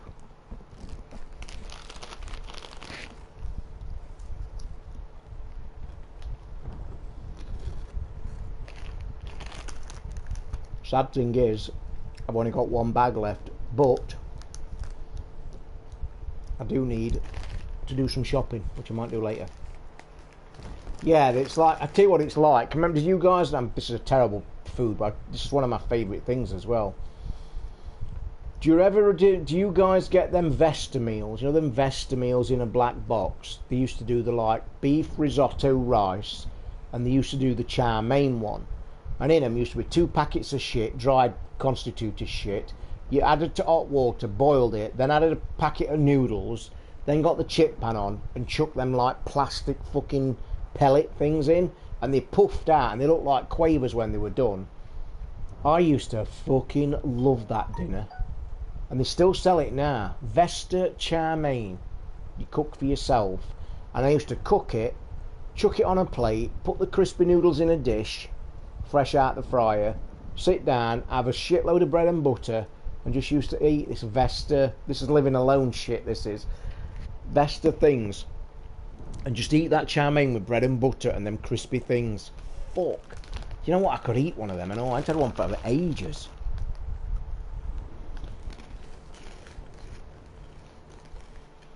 I think the bags are smaller, just like Mars. They're not, mate. Your hands are bigger. Who remembers the famous Cadbury's cream egg thing? Can't you remember the Cadbury's cream egg thing? When there were a big national fucking outcry, and everybody said, "Oh my God, they've made Cadbury's cream eggs smaller." Well, I then saw it. Even went on ITN News. That's how big a story it was, and everybody was in uproar that this particular year, and they were going, "Oh no, fucking Cadbury's cream eggs are smaller. What they've done."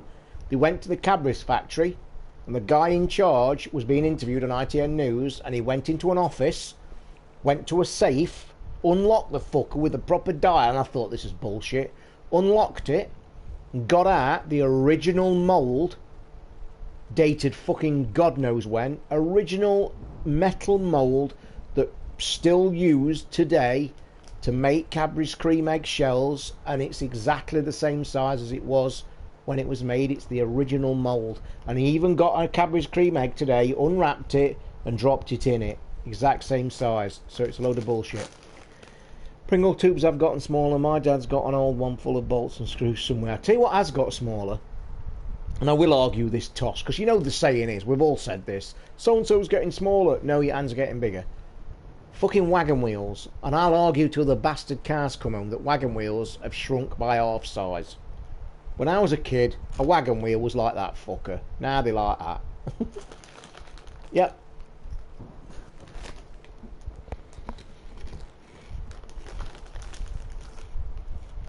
These are fucking lovely. Seriously. Whatever you do this weekend when you're shopping with your wives and your girlfriends and you're going around the supermarket, find yourself a bag of these fuckers. In fact, they come in bag of 6. I'll tell you now, don't just buy one bag that's got 6 in. Buy 2 fucking bags that's got 6 in. Because I assure you, you'll eat these and you'll be through them in 2 days. And, forgot the best bit. Get this fucker. They're only what are they? 30 calories, I think it says on the bag. 30 calories, I think. So there you fucking go.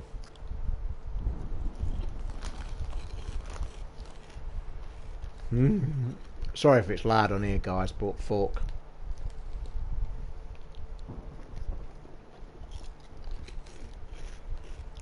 I'd actually agree Curly Wurlies are smaller, but again, I don't think it's fucking true. Brannigan's ham and mustard. I fucking hate mustard, Jason. I wouldn't eat mustard if it was fucking the last thing on God's green earth and I would die and that would cure. Ate it. My dad used to have... I know what calories are, man. Don't forget I used to be a fit young lad in my fucking day, and don't be cheeky. There'll be the yellow card ban am I coming for cheek like that.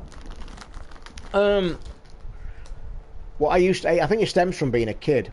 You know, when you used to have the Sunday roast on the Sunday, and it was like, you know, roast beef 99% in our house. It was the famous fucking roast beef dinner. And then my dad, getting up to go down the pit, used to get up in the morning and watch him make his sandwiches. And he used to get the beef, obviously, that were left over, slice his beef, stick it on a piece of bread, and then he used to get this fucking jar of this. When I was a really young nipper, and I'm talking, you know, the pictures you see, your little clinging onto your dad's leg, it was one of them. And I always used to see him getting this pot out the pantry.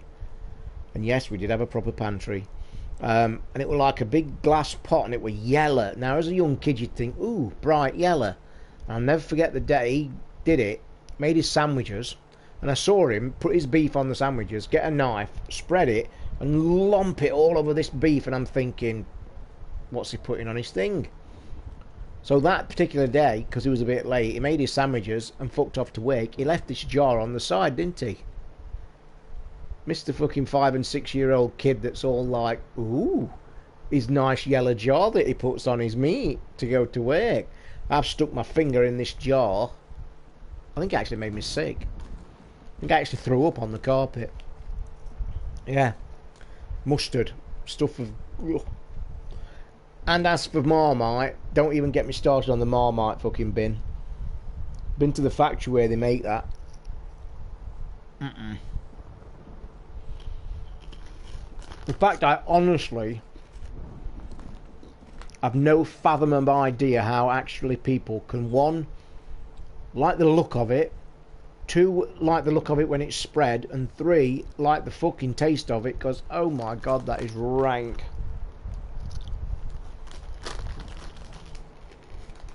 Panda Pops, jelly and ice cream flavour.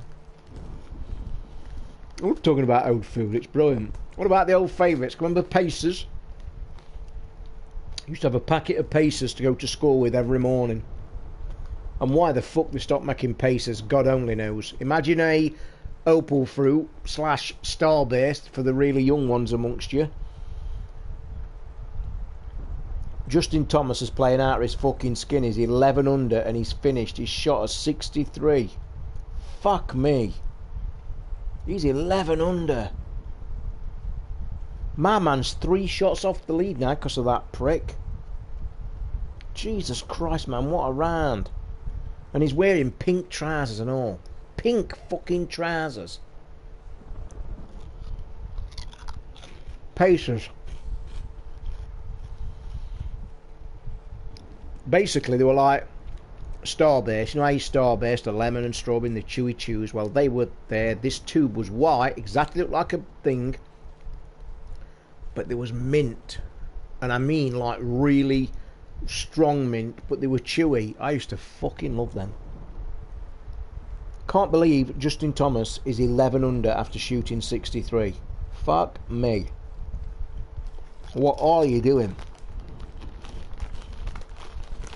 And actually he won a couple of weeks ago and all. This prick could win this. And he's come from nowhere. You knobhead. Pink trousers. He'd never ought to win another fucking tournament. Fruit salads, used to love them. Blackjacks. Blackjacks, used to eat them all fucking day. Or when they added the fucking blackcurrant to the yellow pack, like when lemon and lime were separate. You know what was the biggest sacrilege on planet Earth? The biggest fucking sacrilege on planet Earth. When they took original fruit salad gums. No, sorry. They took fucking... Was it fruit salad gums or... No, sports mixtures. What was it? Midget Gems. Midget Gems. And they changed the fucking licorice ones to blackcurrant. They ought to have been put against a wall and shot. And it was that much of an unpopular move. I think they bought some back that had the licorice ones back in. Every Christmas. My ex-wife, actually, she's had a Terry's chocolate orange every year since she was a child. And she's now 45, I think. Yeah. Yeah, she used to have one of everything. Lion sports mixtures, but it's got to be licorice black and not the fucking stupid blackcurrant that they made. Terrible move. I once found, and I've not seen them since, and it was when I was living here, because I think it was at the local shop. On the sweet stand I was looking one day, because I normally chuck a bag of sports mixtures in, or a bag of midget gems. They're my favourite sweet ever. I actually once bought You know the boxes they used to sell in when you went into newsagents, and they had the Lion boxes, and there was like a cardboard box that the shops used to buy, and they took the lid off, and there was in a giant plastic bag, and they used to sell you like 2 a penny or a quarter. But the sports mix, I once bought a box as a treat.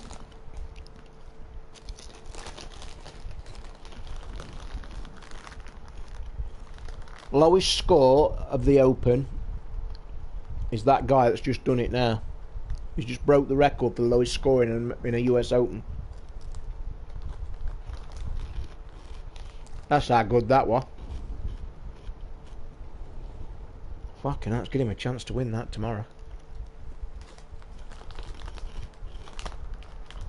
Yeah, I was telling you, in the local shop about 6 months ago, looking at the sweets, about to grab a packet of Lion sports mixtures.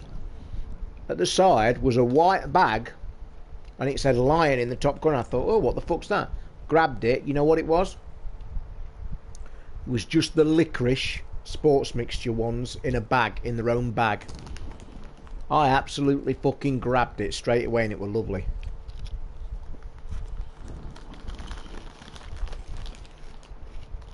One of the modern sweets that I like is the Millions. First got into them when my daughter used to want them when she was younger. Millions are gorgeous, but they're really expensive as well. Well, Brooks, my man, you need to get your finger out and start knocking some fucking birdies in to get me my money.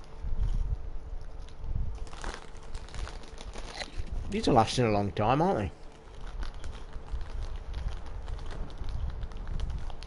There's still a lot left. What else? What other sweets were there that were brilliant?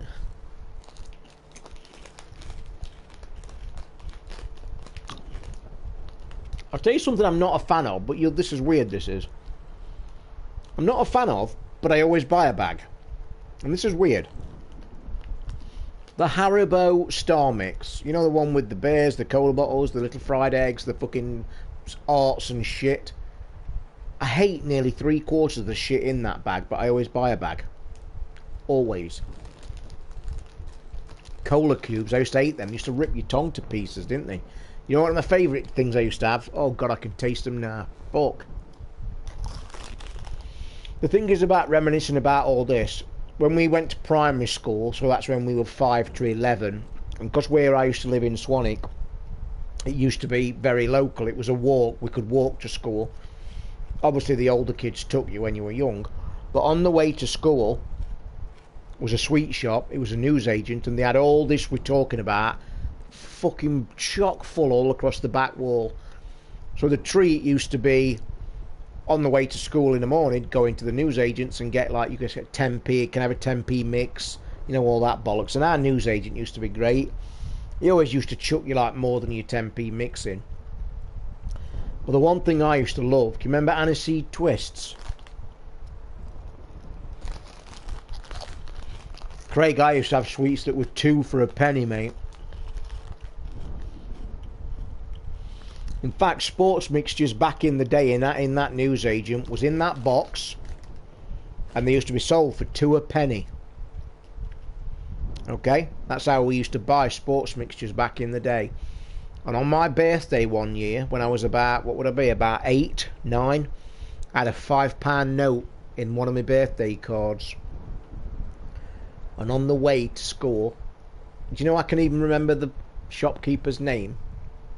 And I'm talking when I was, what, 8 years old? That's fucking nearly, that's nearly 44, 42 years ago. 43 years ago. And his name was Winfred. It was Winfred's Newsagents. And I walked in one morning, obviously it was an everyday thing, and he always used to come. Can I have 10p worth of sports mixtures, please, Winfred? You used to get your bag, 2 a penny, fill your bag, put them in your pocket, take them to school. On my birthday that morning, I got a £5 note, and I walked into Winfred's, and I says, Winfred, it's my birthday. And he went, oh, happy birthday. He says, what you having? I went, I got my £5 note, and I says, can I have £5 worth of sports mixtures? And he looked at me, gone, ah, but he did it me. He did it me. Normally, my 20p bag, there'd be like a little white bag about that big. I had a fucking big brown bag like that, about that big, filled with sports mixtures, and I took it to school and I shared it with all the class, and it still got loads left when I come home at night. My mum went fucking mad at me.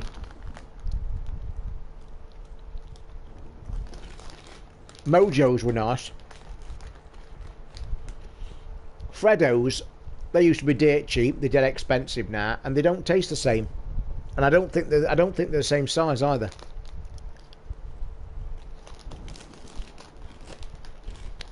Do you remember chocolate footballs and white mice? White mice were brilliant. Van at school, how much for your penny tubes? 2 pence. Robbing bastard, yeah, too right. I will say something now, and I actually said this in the shop the other day, because I don't do this very often, and I think most of us probably don't now. Can you remember, I mean, back in the day, again, when you were a young kid going to school, you used to have chocolate bars. You know, your Mars bar was a treat, and a fucking Twix or whatever, or a Kit Kat, and it was a real big treat. Like, I went into the shop the other day. Now, when I buy things like that, I like to treat myself. But I always buy them at the supermarket where they fall for £1, because they're all competing to each other, aren't they? You know, like 4 for £1 and what have you, what have you. I went into the shop the other day and I just fancied a chocolate bar. I went to fetch some bread and milk in the local shop, and I very rarely, in fact, I couldn't. This is how fucking shocked I was. I can't ever remember buying off the shelf of a shop a chocolate bar. And I actually turned round and I went, oh, do you know what? I just fancy a chocolate bar with my fucking watching my movie later. And I turned round and there's the Mars bars and all this fuckers and all that. And I thought, I fancy a fucking Kit Kat.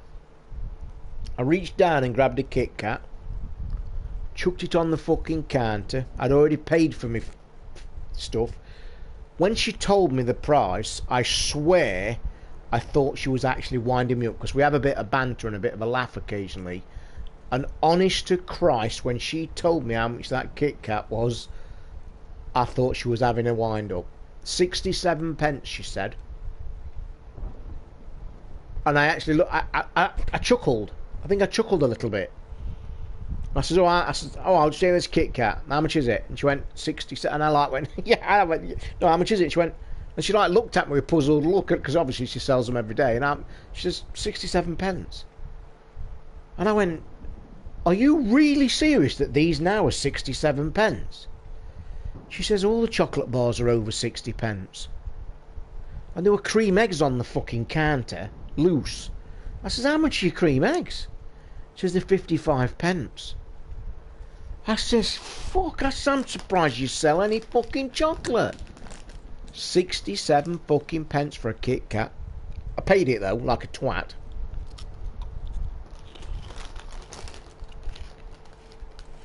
Seen them as Kit Kats in Japan, it's all the rage. Funny thing is, funny story. Yeah, I do. Like I said at the top of what I was just saying, they're £4 all my supermarkets. I do. If you want to know what my favourite chocolate bar is, then there's 2: double deckers and dark bounties. They're my favourite chocolate bars of all time.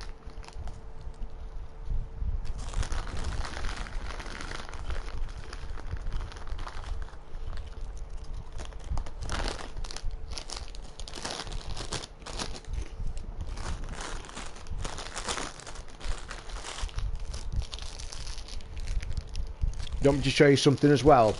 You're probably not going to get this on camera. This used to drive my wife balmy. I got taught this trick by an uncle when I was about 12. When you've finished your bag of crisps, you probably have all got things to do, but I'm going to show you this trick. You probably even know it, but I've done this since I was 12 years old. I do it in every single packet of crisps I ever eat. Whether I'm in a calf, whether I'm out, whether I'm about, whether I'm in here. Okay? You get your bag like that. Make a ring with your finger. Like that. Put the bag over the top of the ring. Smack in the middle. Get your big forefinger. And push right down in the middle. So you're grabbing it like that, so there's now a hole right down the middle like that. Then all you do is get that said finger and push everything right down into the hole, okay? So you literally push all the edges of your crisp bag into that hole as tight as you can, yeah?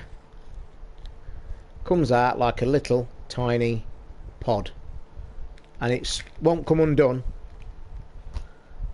Well, that's it. It's literally, can sit on your finger, look like that. I'm trying to get a better thing. That's it, look. It's a little pod. I've done that since I was 12. An old uncle used to show me when he'd finished his snap and stuff. He used to open his snap box from work, and he used to come home, and I once saw it one day. And I says, what's that? And he got it out, and he says, it's my crisp bag. And I went, what you done? And he undid it, and he says, here, look, I'll show you. And from that day, I have done that with every crisp packet I ever eat. And they're brilliant to throw in the bin. Little trick there. Little fucking trick that I've known, and I love it. And what I do normally when I sit here with it on my finger, and the reason my ex-wife used to fucking absolutely hate it, because I used to get them and just drop them on the coffee table. And obviously she's cleaning up and shit, and all she used to see is these little pellets of fucking crisp bags everywhere. Oh, bollocks, I've just knocked my bottle off the fucking thing. Well, I'm looking at this guy's card. 1, 2, 3, 4, 5, 6, 7, 8, 9 beardies and an eagle. Fuck me. That could fuck my money up, that idiot could. Yeah, mine are just... You want to try that trick? If you get a crisp bag, guys, try it. And when you do it, you'll go, holy fuck. Yeah, just make a ring. Put the bag on top, push your finger right down into the middle whilst keep holding of it tight, and then just push everything inwards and keep pushing inwards all the way round until you're left with that little pellet. Works with any crisp bag, just as long as you finish it. And that's it. It's a pity you can't see it on a better camera. I have to get up and fucking put it up to the camera actually and show it you. It's really tiny. Very good space saver. Like you say, you tie on in a knot, but you've still got the bag. But them, tiny. So there you go. Mr. T's way to fucking wrap a crisp bag. I'm full of everything, aren't I? Now am I such a fucking fat pig that I can eat these Walker's cheese and onion?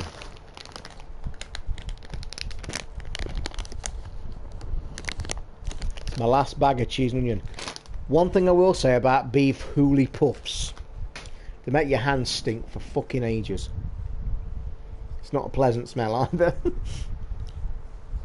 I wish they'd stop showing this bloke who's done all this cool fucking golf. Because he's took the wind right out of my sails with this stupid fucking round. Alexa, what time is it? It's 10:44 p.m. Okie doke. Right, I'm going to stop about 11 o'clock, guys, for another 15 minutes. So any questions, anything else, and all that shit? Yeah, but you've still got that long bit though, Jason, if you tie them in a knot in the middle, or do you keep tying it in a knot till it's small?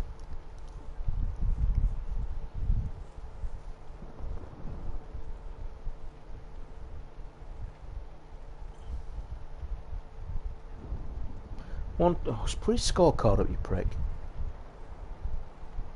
1, 2, 3, 4, 5, 6, 7, 8, 9 birdies, 1 eagle and 2 bogeys. Fucking hell, what a round. 63. Tell you what is nice, dipping hula hoops into Dairy Lee. Oh fucking hell, you've got some weird taste. I thought I were bad. Dairy Lee's like rank. You used to eat the Dairy Lee triangles when you were a kid, thought they were brilliant, didn't they? They're still fucking going and all, aren't they? Crazy shit. Crazy stuff.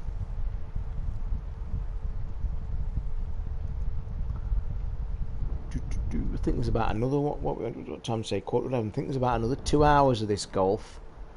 Don't shake his hand, you creepy little fuck. He's got pink trousers on, man. They ought to take his scorecard off him.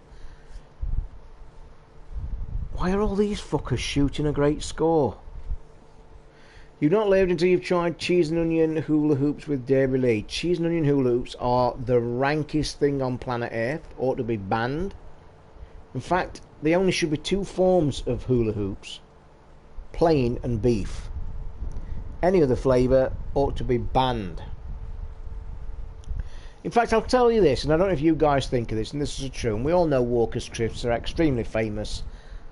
Probably the best crisps. I mean, you could argue the toss, and we've all got our favourites, but I think we all agree that Walker's crisps are pretty fucking stunning, without a doubt. And I will argue till the fucking day I die that quite simply, get in, oh for fuck's sake. Brooks keeps missing birdies by fucking millimetres. He could be fucking, he could be level with this prick. I'll say this about cheese and onion, and this is the reason, Jason, I'm saying this about what you've just said. I don't think there's any argument in this world. You can buy all kinds, all flavours, all snacks, all everything. Nobody other than Walker's gets the cheese and onion flavour correct. In fact, if you put Walker's cheese and onion crisps up against every other green fucking bag or snack of cheese and onion flavour, they're a million miles from them. So much so, I would agree that they are the only cheese and onion flavours I can ever eat of any snack.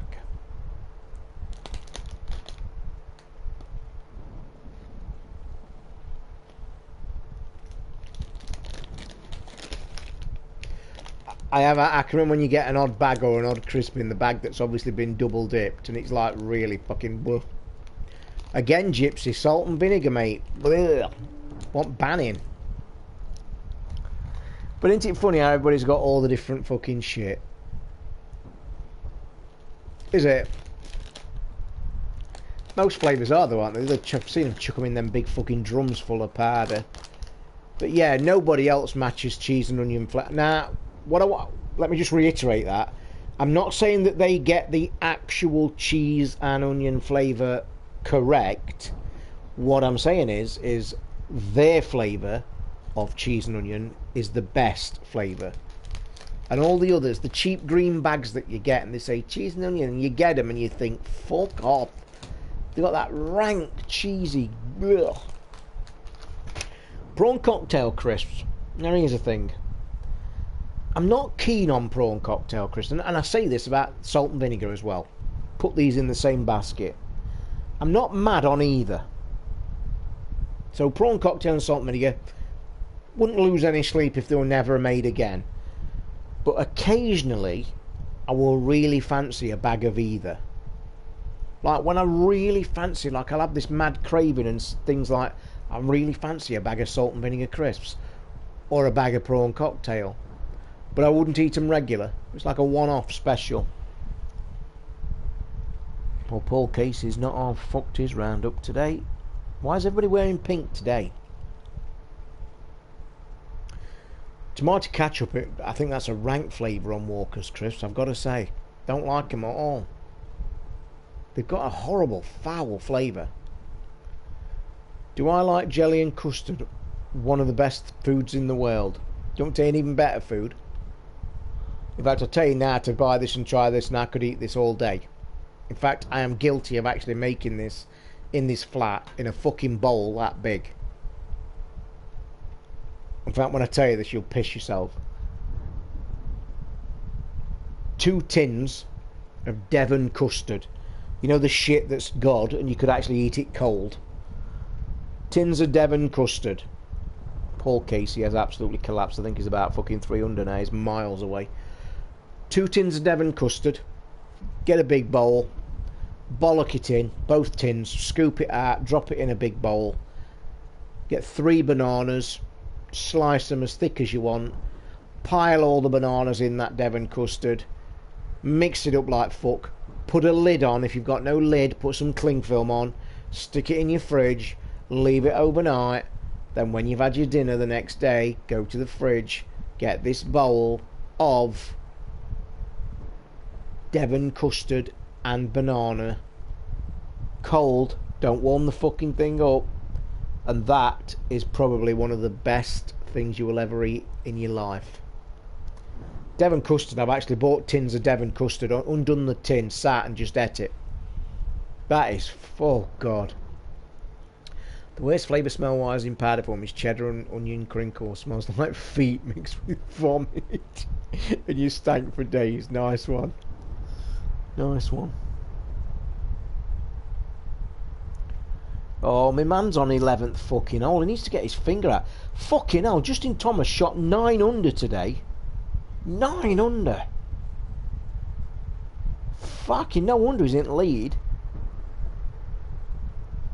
Fucking hell, miles ahead of everybody. Detest Monster Munch. They ought to be fucking bent down, that factory did. Hate them. Hated them as a kid. Hate them now. They're just horrible shapes, horrible flavours, and a horrible consistency. They're rank. Ugh. Tell you something else I used to like as a kid, and I don't care for much now. Frazzles. Remember Frazzles? The good old bacon fries? They've gone to shit for some reason. When you was a kid, they used to be fucking lovely, they did. For some reason, Frazzles have gone to shit. Yeah, I've seen it, Jason. Now they do it, mate. I've seen it on telly at the factory at Walker's. There was an hour special on one day, and they went right through it. They were showing you how they made plain crisps, cheese and onion crisps, how they made Watsits and all that, and they showed you all the drums and the spraying on it and shit like that. Yeah, looked pretty mad. It looked pretty fucking mad. Are they beetroot? Is that what they are? Well, fucking hell, I didn't know that. You've taught me something I never knew, mate. So has that recipe ever changed then, Frazzles? Because they don't seem the same today. It's the consistency that don't seem the same. They seem more hard and abrasive and not kind of fluffy and melt in your mouth kind of cheesy Watsits type thing. I wonder how many people in this room now have gone and got a bag of crisps tonight when they've done. I bet 90% of you now sat at home with a coffee and a bag of fucking crisps. And probably your missus are all looking at you going, why are you eating crisps at this fucking time of night? They'll be there sat, why are you eating cheese and onion crisps? Or why is that your third bag of cheese and onion crisps? Oh, right, is that? That's it then. That answers it. Simple as, mate, don't it? It's the old thing as well, isn't it? It's like the magic. It's like one of them magic things that we've all asked ourselves a million times. Where, how do Kellogg's make the best cereals? When, to make Rice Krispies is just Rice Krispies fried and they puff up. Why can't every other cheap manufacturer make Rice Krispies identical to Kellogg's, like Sugar Puffs or things like that? All the copied cereals, why do the fake ones never get anywhere near Kellogg's? What's the trick? And I guess that is the trick. Cadbury's cream eggs, 48 for 29. Oh, don't say that. I could actually fucking buy them right now. They're not, are they? No, no way. I could actually go on there right now, click it and buy them, but there's no way, because I can tell you now, if I bought 48 Cadbury's cream eggs right now, they wouldn't last me a week, and I would even narrow that fucker down to 5 days, I was going to say. I can't, it's not healthy. But if I had a 48 box of cream eggs, they would be gone in a week. What's it's either they're Cheetos and Walker's just bought the name. Really? No, I'm not para, because I would love a box. I really would. I would love a box, but I'd eat them in less than a week. Without a shadow of a doubt, I would eat them in less than a week. Because I'll tell you what my treat used to be at shopping. My ex-wife, when she went to do the shopping on her own and I didn't go or did it, I'm not having a look because you know I shall click the button. Oh, I've got something coming from Amazon tomorrow. I'll explain in a minute. 1 minute. My ex-wife used to do the shopping on her own, and the treat she always used to bring me, you know, and they used to sell the 6 cream egg sixers in a box of 6. She used to always bring me a box of them home as a treat every night, every time she went shopping. So she used to do the shopping mostly on a Saturday, come home, box of 6 cream eggs, gone by Monday. Easily.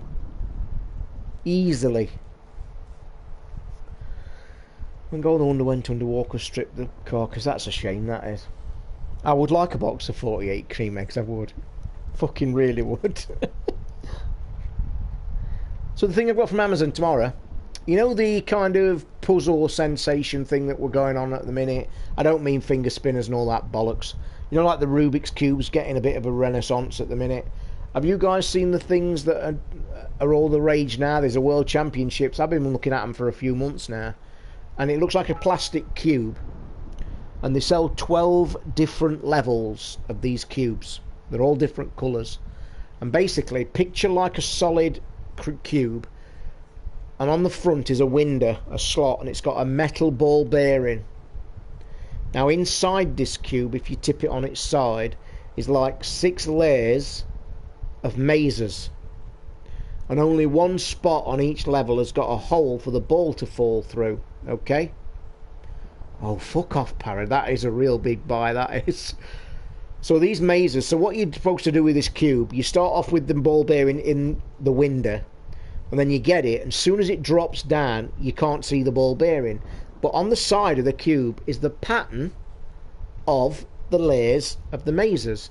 And on the bottom of the cube is the other window. And basically the trick is to get this cube, ball bearing at the top, 1, 2, 3, go, start going, and then get it to the bottom window as quick as you can. And on Amazon, if you look for them, I'll try and have a look what they're actually called. In fact, bear fucking with. And like I said, there's set layers of difficulty. You buy a cheap one, it's level 1, and they go up to like level 12. I think I've bought level 9. I didn't want a piss easy one. And I'm trying to find you the name now, because it's been sent out. Here we are. They are called Awful Phantom Labyrinth, they're called. Awful Phantom, Phantom Labyrinth. And this one's called Inside 3. And they get harder and harder. Like I said, I've been looking at them for quite a few weeks. Been contemplating to get one. I like puzzle shit, Rubik's Cube shit. And I saw these. And then when I saw the video on Amazon and I clicked it, a young guy, looks about 15. He walks on this video and he's got it in his hand. And he like, as the commenter, and he points to the ball. But then above his head it says, Inside World Champion. So this little fucker's the world champion. This video's like less than a minute. And this thing's like level 12. And he fucking gets it. And he goes like this to the camera, points at the window, and then just literally stands there and just goes like this. And then goes like that, and the ball's at the bottom. World champion. The trick is to memorise all the fucking labyrinths underneath. Now you might say, what happens when the ball's gone and I can't find it? The top lifts off. So you can lift the top off and actually get your ball back and start again, or lift it off to have a practice. But they're all the rage at the minute. 40 lion bars for 13 quid. Are you shitting me? Really? So this 40 for 13 quid. 13 times 4 is 40. Yeah, but in the local shop I can get 4 for £1. So is my maths shit? So if I get 4 for £1... Oh no, it's way more, isn't it, daft sod? God, my maths is shit. So 4 for £1. Somebody do the maths. Is it cheaper to go to the pound shop and buy 4? Oh, I forgot to tell you guys, I'm just looking at my emails. I forgot to tell you all, didn't I? Bit of a story with shop too, and I'll tell you this story and then we'll call it an evening, but it's a fun one. Remember I sent my Nikon controller back because of the fucking buzzing fiasco? Remember that? So this controller at the time was about 70 quid's worth, so quite expensive. I've sent it back and you have to fill a form in, tell them what the problem is. Now I said on to you guys on the stream, I actually said,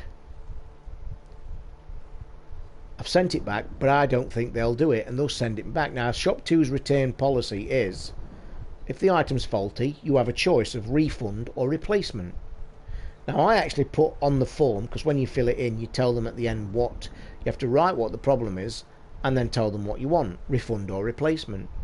So, of course, it got picked up 3 days ago, off it pops, and I put at the bottom, Tried this controller with 5 different headphone sets. It is crackling.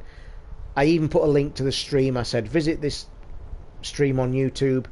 Most of the videos lately talk about the headphones. You can see the title, it shows you. Go on it, you'll hear the crackling. That's the problem, just in case. La-di-da-di-da. Bottom line, I would like a refund, as I'm hearing this is a problem with this controller across the board. Sent it off.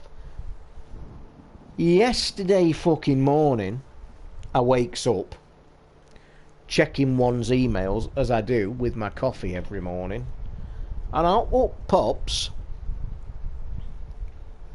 shop2.net. Your order is on its way. So I'm like thinking, what order? I thought, fuck, it's not my 2DS hadn't been paid for, has it? No idea. Then I'm racking my brain, shit, what have I pre-ordered and forgot to cancel? So I'm like thinking, what the fuck's this order? Your order's on its way. So I click the link, drops into the fucking thing. It only says Nacon PlayStation 4 Elite controller been dispatched. So then the penny drops. I'm like thinking, what the fuck? One, I'm thinking the bastards have turned me down. Then I'm getting angry inside thinking, no, this is bullshit, it don't work right. So then I fuck off onto the chat, because I must admit Shop2 are brilliant with the customer service chat, by the way.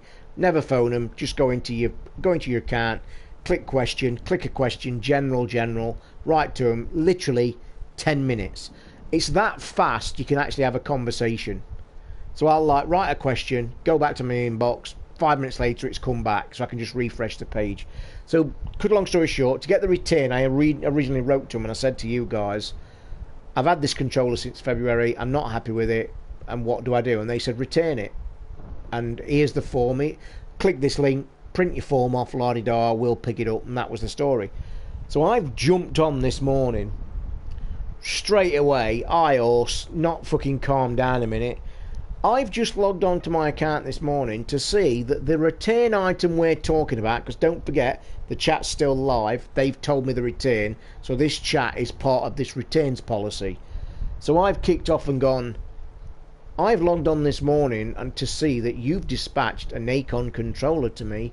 Please tell me this isn't the returned item that you've found not to be faulty. If so, here is the link, go click it, listen to the video, and you can clearly hear that this controller isn't right. Also in the video, you see me try 2 headphone sets, and it clearly isn't right. I don't want another one sending, I want a refund. What's happening? Literally 2 minutes later, 2 fucking minutes. Sincere apologies, Mr. Toseland. We have cancelled this order. I have refunded your account immediately. Boom. So there you go. A nice little fucking Shop2 customer service. My man's just got a fucking birdie. Brooks is up to 9 under. He's now in 3rd place, rocking and fucking rolling. But the good thing about Brooks, he's still got a fucking load of holes to go. Still loving my blue deals. I've got to say I've stopped. I was going to say I've stopped using them. I haven't stopped using them. It's that I don't listen to much telly now at night time at all. To be honest, my like, to tell you guys what regime, like now, you know, I stream every night. I can tell you exactly what I do when I switch off. So I say good night to you guys. I literally get up, go and have a piss most times. I leave the PlayStation on. I go in the kitchen. I make a coffee. If I have a bit of a snack, like a bit of toast or something, I get that. But I normally get a coffee, glass of water, come back and sit here, click on my YouTube, watch all my Roman Atwoods, my golf vlog that I watch every day, then look for 3 or 4 gaming stories that's come about, a couple of favourites of mine that I might see and watch, about an hour and a half, and then I either put the TV back on and then put the crime channel on live and do some adult colouring till I get tired, or I'll put the headphones on and do the same, or I'll go into my planner and see if I've recorded anything, which 99% it's mostly crime channel anyway. My fucking NCIS program finished today. One of my all-time favourite programs of all. Had me in fucking tears, second one from end, innit? stupid fucking program. It's been one of my favourite programs for many, many years, that has. I must admit, I've grown up with that program. So much so, I actually used to watch that with my first wife. That's how long I've been watching it. So yeah. Watched NCIS for a long time. I'd got 2 shows to watch this morning. Obviously the penultimate one and the end one. NCIS is one of them shows, by the way, where the producers don't give a shit. They'll kill some fucker off that's been in it 15 years. If I tell you now that show, in the last 8 years, the series finale has killed one of the main fucking people off. He's already got it, Jason. I don't like it. It's called Bull. Put shit on the end and got it about right. And what I don't like it, in every advert break of NCIS, they show a trailer for this program. It's called Bull. He plays a lawyer. He plays one of them lawyers that's employed to make sure they pick the right jury. Jury selection. It's a big thing in America. They use psychologists and shit, if you didn't know that. It's a fucking career in itself. And I don't like it. I mean, I loved Denozo in that. When he left last year, I were in fucking bits, I were. Well, honestly, I'm not. I were in fucking bits.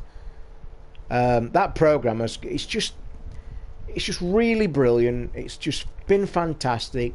It's got the usual. It's about 23 episodes a season. It's got the usual fodder in the middle. They'll always stick an emotional one in and all that. The thing that got me going this one of the long-term stars in it of the episode, 2 things got me going. I were in fucking bits. In fact, I'll tell you this now. It'll probably get me going now. One, he was getting married, but he was marrying a lady in a wheelchair, and they've been together ages in this series, and it was his wedding coming up, and obviously the episode was like, it always starts with somebody military getting murdered and they have to solve the crime, and then there's always a lot of context in character. That's what makes this program. There's like 5 main characters that are fucking brilliant, and this guy, God, I can't remember what season it is, mate, to be fair. Can't remember, but it's finished tonight. It's long, I'll tell you, like 16, 17, maybe even longer. So this episode, it's building up to his wedding, and everybody's taking the piss out on him. He's picking his suit and shit. So his fiancée, she's in a wheelchair, she's crippled. I think she's got some sort of disease. And I just, you see, because you're fucking mentally prepared for this. As a big fan that's never missed an episode in fucking 18 years or so, you know they're coming to the end of the series, so you fucking know something's going to happen. So I'm preparing myself. I sat down this morning, cup of coffee, deep breath. I thought, here we fucking go. Penultimate and last episode. Let's see what they're going to do to us this season. So they start off on Tim's wedding, and immediately I thought, oh, for fuck's sake, please no. So I'm watching it. He's getting his suit fitting. They're all taking the piss out of him. You look like a penguin. You look like a dick. He then goes home to his fiancée because the wedding's in the next couple of days, and they sat having a chat. She only fucking collapses, don't she? That's me done. I'm like thinking, oh, for fuck's sake. They quickly go to fucking the case that's being solved by the others. So Tim, who is missus, has fucking God knows what the fuck's up with her. It then fast forward to the morning after. They're in hospital. She's lying in bed. Tim's in fucking bits. Gibbs, who's the head guy who you've just said, did he ever finish the boat? He's built 4, I think, Jason, if you want to know. So they finally get to hear that Tim's missus has fucking collapsed. So they're all piled down to hospital. As they're on the way to the hospital, fucking Tim's there talking to doctors, and doctor comes in, and they're worried that her disease is that bad that one doctor once said she could die. So of course she sat there thinking, oh, for fuck's sake, no, they're not going to do this, are they? They're not going to do this. So I'm like getting waked up. So the doctor walks in and she says, she comes in and she like says, and Tim's all a fucking fluster. Oh, she's going to die, ain't she? The doctor says, calm the fuck down. Well, she didn't say that. She says, calm down, she's fine. She says she collapsed. She's bound to collapse in air condition. So you fucking, and I'm like there going, what? And then Tim's like rattling, going, oh my God, you're going to be fine, you're going to be fine. Then he went, He went, what do you mean condition? And they both looked up. I said, what do you mean? So then the doctor went, oh, you don't know then. You're pregnant. So then I'm thinking, holy fucking Christ, what an ending, brilliant ending, bangy, bangy, bang. Then the bit that got me, floods of fucking tears, soft old fart, sat here, the wedding, they decided to bring it forward quickly and they had planned a massive 400-person wedding that they both didn't want. So what they did, they invited all the NCIS best friends to their house and said, guys, we've invited you around for two things. One, to tell them she was pregnant, and two, we're going to get married now in this room because we're just going to have a family service with the mums and dads somewhere else because we didn't want to fuss. The bit that got me is this, soft as bollocks. So Gibbs, who's the main guy you're on about the boat, is the main guy, hard as nails, fucking brilliant bloke. He gets Tim in the kitchen. Now, the big story with Gibbs that gets me every single time, because you can be guaranteed that once a season it's bought up and destroys me because I'm a soft arse. And the backstory, right, is this. Gibbs used to be happily married, really happily married, and this backbone story that's always stuck with him forever is his 12-year-old girl, daughter, and his wife got murdered, got shot, or got hit in a car. They got killed, sorry, in a road accident, right, by some fucking lunatic. And that's always been there. I'll tell you one bit. I don't think I've ever in my life watched an episode of a programme that I have never been so affected by ever. I have never been. I don't think I was in more distress when my fucking mum died. There was an episode. It was all centering around him and his daughter dying because it was an anniversary, and people couldn't understand why he was in a really shitty mood and stuff like that. And he's like, we're obviously seeing him back at the house doing his boat, really upset, really depressed. His fucking daughter, he thought the world of her. And a girl comes to the door and it's her old school friend. So I'm already fucking welling up thinking, Jesus Christ. And she comes and says, I just want to come and see if you're okay. I know what day it is. I miss her. And they sat down having a chat and they're talking. And they bring this subject up. And this young girl says, and this is right at the end of the episode, and I honestly I was fucking gone. So this girl in conversation says, oh, didn't you hear about a safe box? Or she called it some sort of safe box.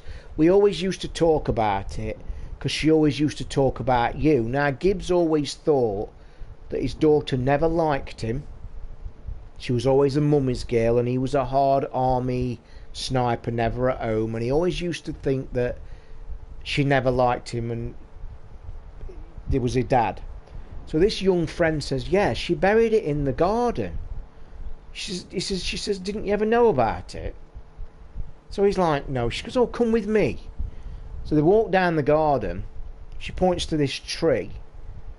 So Gibbs gets a fucking shovel, digs a hole, and there's a fucking box.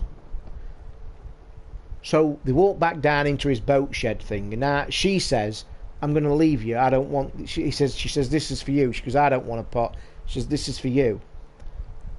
So the last minute of the programme, no music, no fuck all, lifts it up. In this thing is all little bits. A dad, like a badge or his army number and shit. And then at the top is a drawn painting, and it says of it, there's a picture of her holding a dad's hand, and it says, to my bestest friend in the world, I will love you forever, Dad. I was done. Fucking tears I was in. Camera went round, he's like welling up. I was just fucking in bits for like an hour. So the programme's always stemmed from that. His really big thing. So fast forward to this penultimate episode. They're in the room. He's about to get married. And he says, Tim. And he takes his watch off.